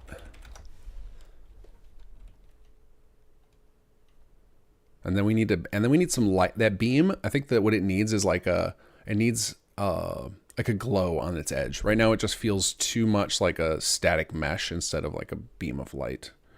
Okay, so we need to make that happen a little bit sooner. So we need this timer to be a little shorter. So let's go 925. Let's see how that feels. And now this is where we get really pedantic, and I'm mostly just going to talk to you guys because this is not going to be, we're not going to do, this is the end of like what I'm going to do. I'm not going to do any more on my list tonight. So now we're just going to spend our time tinkering with this and making it a little bit better, a little bit better.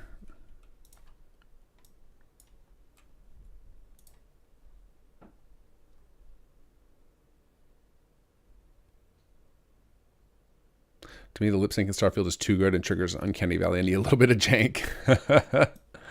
Fair. That's a fair assessment.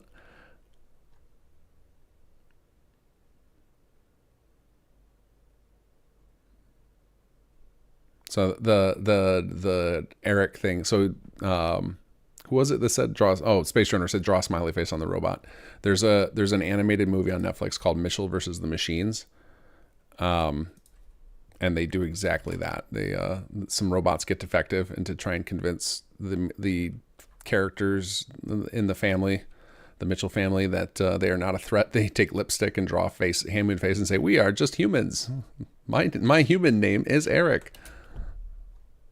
The movie is hilarious.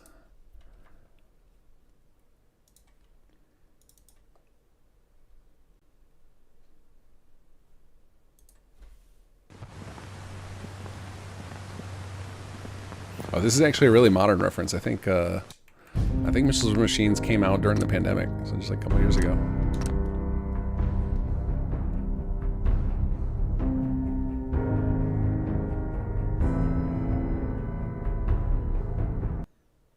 The wrench mask from Watch Dogs. What is that? I'll have to look that up.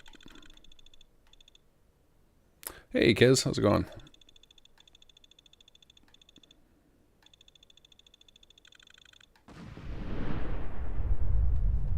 Okay, let's see if how this timing is.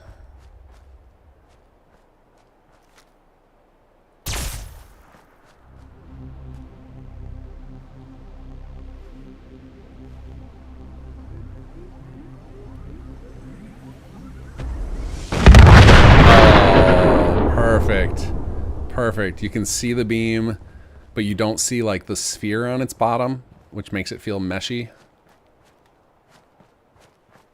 Oh, I loved that. That was great. Okay, so yeah, now I think all we need, I still want to get like a light effect around the edge, and I think that should be super easy to do. That'll as soon as I show this to a couple of our guys, they'll look at me like, oh yeah, and I'll add it in 2 seconds. It's just gonna be like we'll clone like part of the mesh in the. And it's less noticeable that it's not glowy now, that it happens so quickly. Oh wait, what is that? Did you see that? There's like a weird like hole in the, I think that's the beam still being there. I might have to clean it up a little sooner, because otherwise it leaves this weird hole in the particles from the explosion.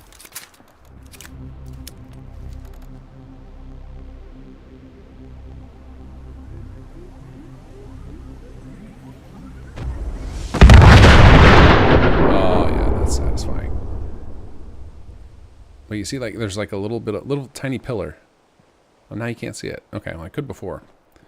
Anyway, this is looking really good. I'm liking this. Let's go do it from up high.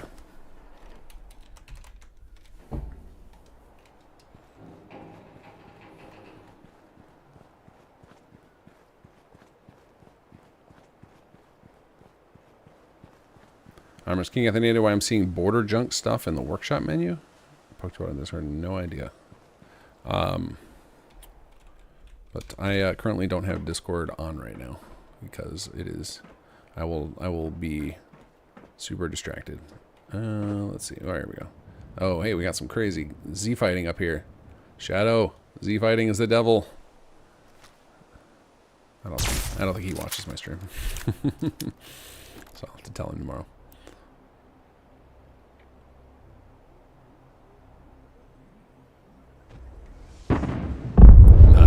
Nice. Okay, yeah. This is feeling really solid. I would definitely be happy shipping this.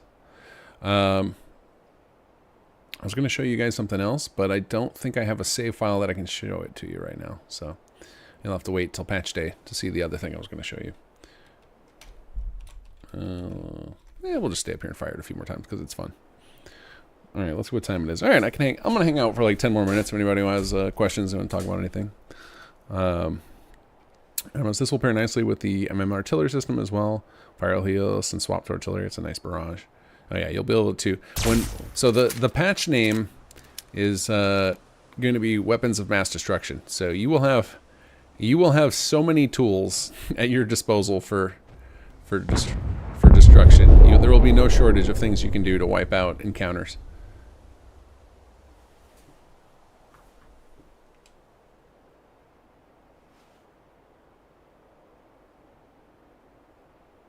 Checking out the cross Archimedes 2 effects that Nero made for his mod. Oh, I should ask him. I think his are way better than ours for sure. I should actually ask him if he'd be up for us just using his, because then that would be continuity. I should do that. I'll put that on my list to do. See how his look in here. Although I'm still liking this. This is looking pretty good. But yeah, I'll put that on my list to ask Nero about Archimedes effects. I remember asking him about it a long time ago, and he said he did it by hand. He just like did the whole thing in NIF scope by hand, which is wild. Border junk was added just as to extended for WRK. Okay.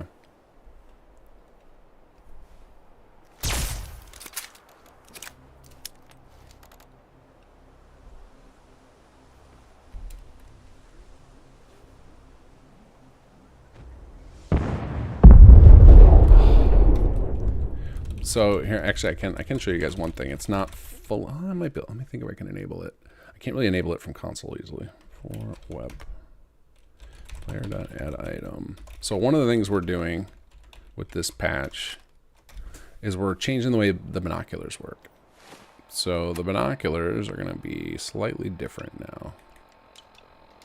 So the binoculars now, instead of so they generally work the same. You still do the same thing of like highlighting bad guys and stuff, but you also have the ability to do this, and I don't know if this is going to work or not. There it goes. So you see the little arrow that appeared there? We'll be able to use that as your strike marker. So we'll be able to do like call artillery strikes from that, or like trigger use that as the origin point for attacks. So be like, just place that down, and like it's gonna figure out what location that is, so that you can use that, and then you just and then you have the option to just reload, and that clears out the arrow, and you do the little animation on there. So we'll have this will make it a lot easier for doing a lot of the quest things where it's like mark this location, and you're like hovering around like, well, I can't find any guys, there's no flag to mark, there's no doors. So now you just click the fire trigger and it'll place this little arrow. We're probably going to change out that arrow marker to something that's a little animated, like a little bouncy arrow or whatever. But we're changing that, and then we can use that for, again, strikes and stuff. I guess we could do it even for like vertibird pickup, like have the Brotherhood use that as the marker so that you don't have to carry around all those stupid grenades. But I think just for the being able to mark specific locations of like, I really want a, oh yeah, Sanctuary Hill is part of your empire. I really want to mark like that specific spot as the origin point for artillery. Like it was just a lot nicer than trying to chuck the grenades right, especially if you didn't invest in the what's that, the grenade arc perk. I don't remember what the perk is called, but this will be an alternative. And because you don't unlock the binoculars until later in the game anyway, I feel like it's not too cheaty, and it fits in nicely with the story of HQ and everything, that you get all these advanced assistance and everything. If you're investing into HQ, you should have all these possibilities, because it's a big time sink.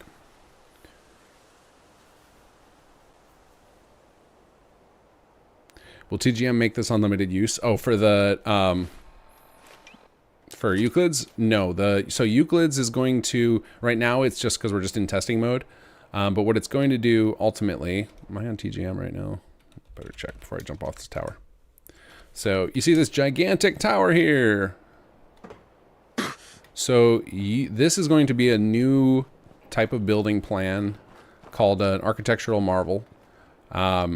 This particular one, you don't unlock it until a new epilogue quest that we're adding in the next patch.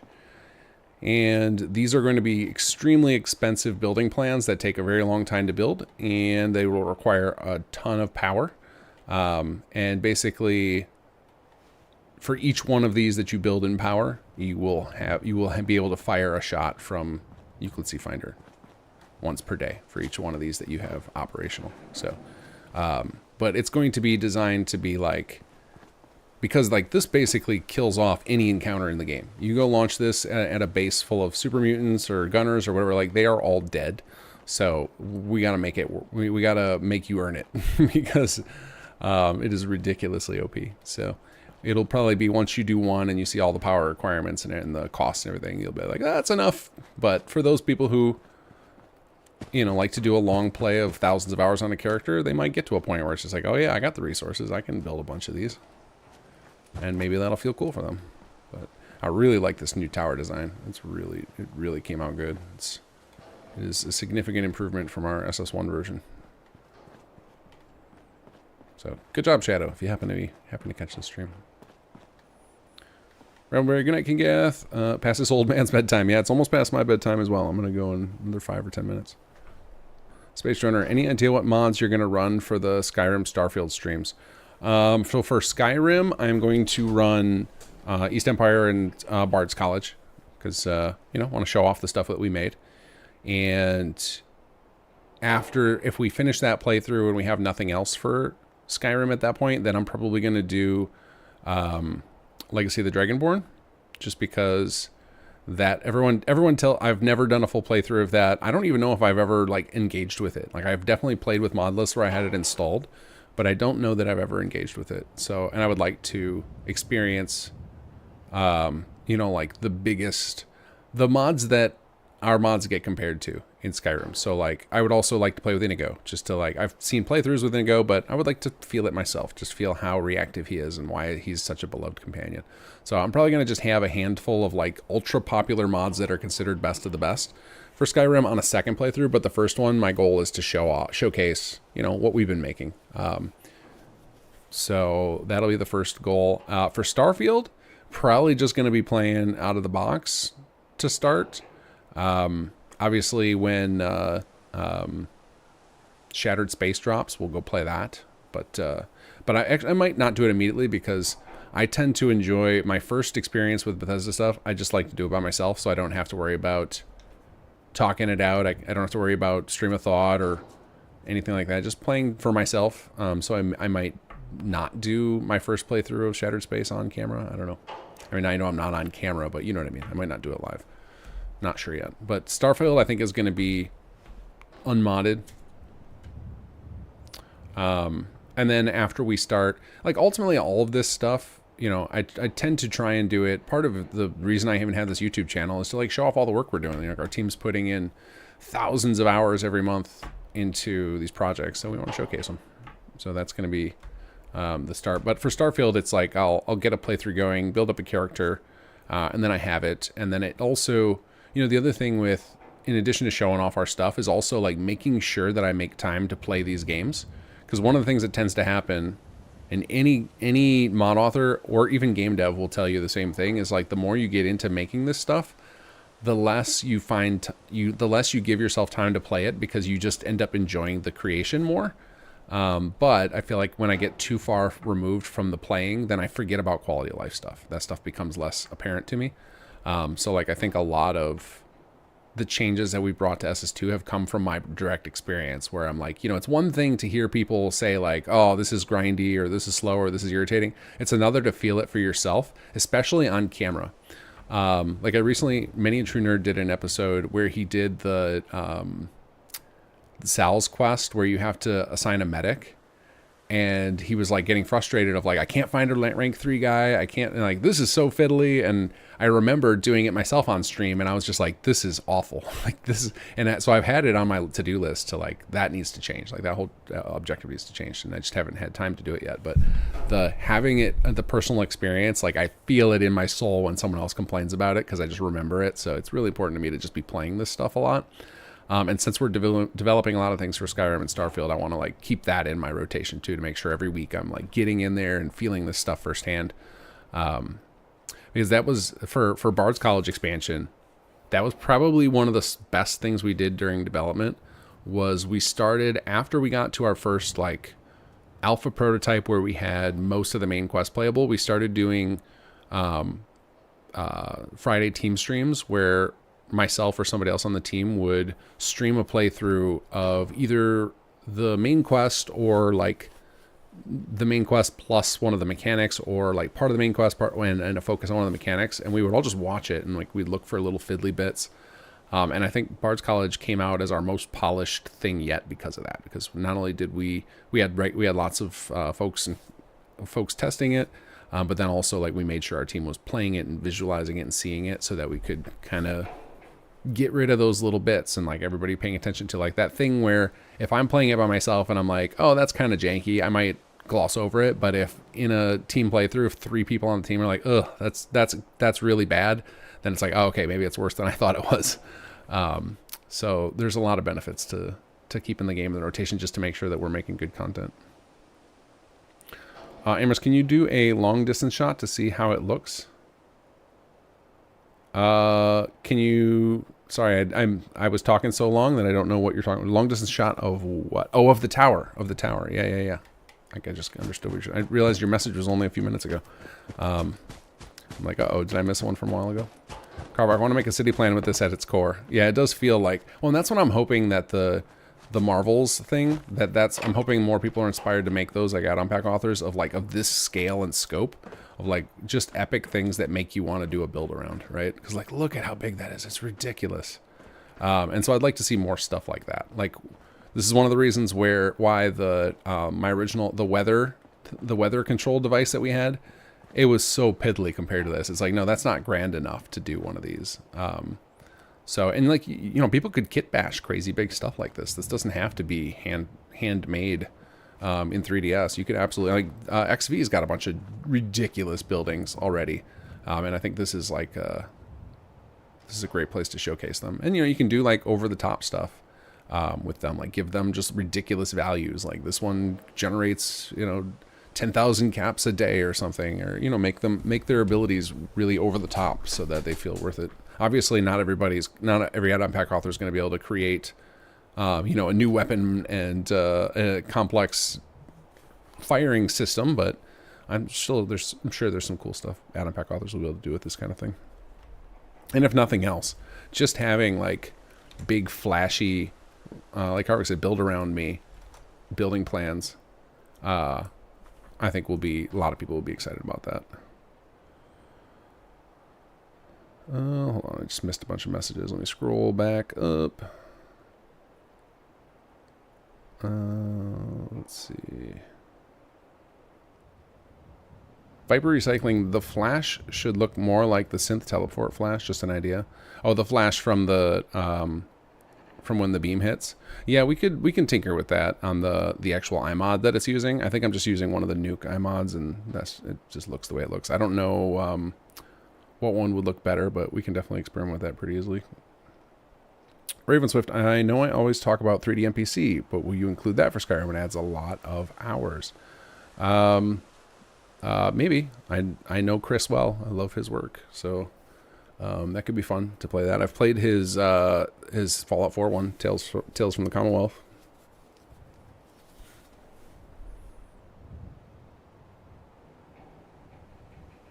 Not the tower, the nuke shot? I don't know what you mean. Oh, you mean of the actual this thing? Of like when this shoots?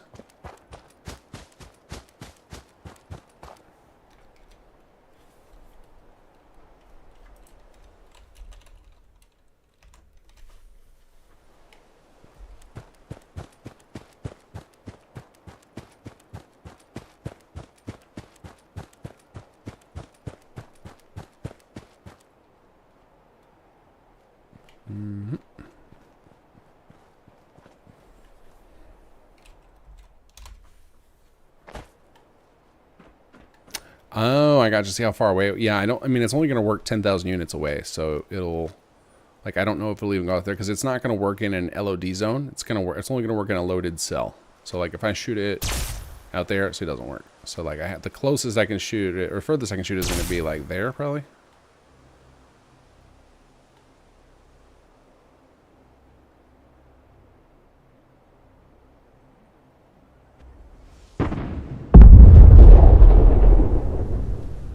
So yeah, it definitely has a super limited range just because of the game limitations. Like I could force it, like we can force explosions to happen far away. So any of you guys who've played through the end of chapter 3 and have chosen a certain option, you'll know that we can make an explosion happen really, really far away.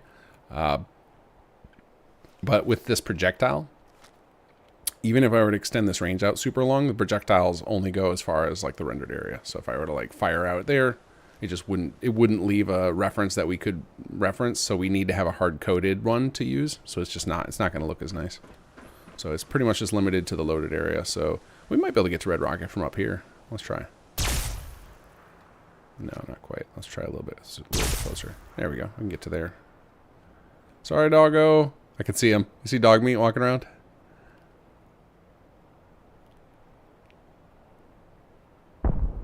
Let's see if that blew up the car. Did we take out the car? Oh yeah, the car's just fully gone.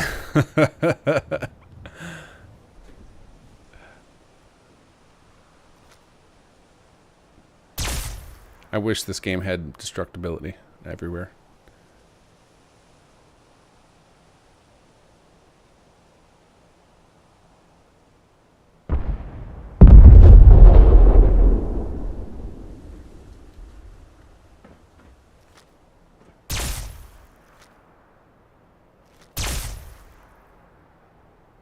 Oh, there we go. We got it right underneath the...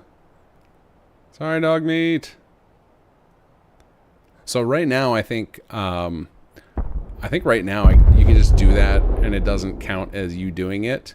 One of the things we figured out, or rather Imperial, who does a lot of our coding on Skyrim stuff, he showed me how to do it so that you are the cause of the explosions.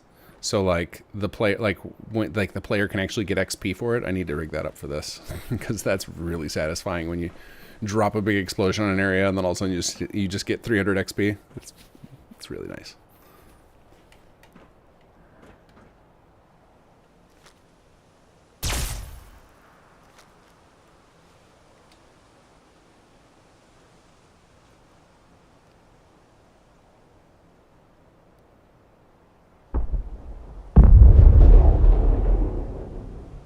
So satisfying. Well, I can't wait to give this to you guys.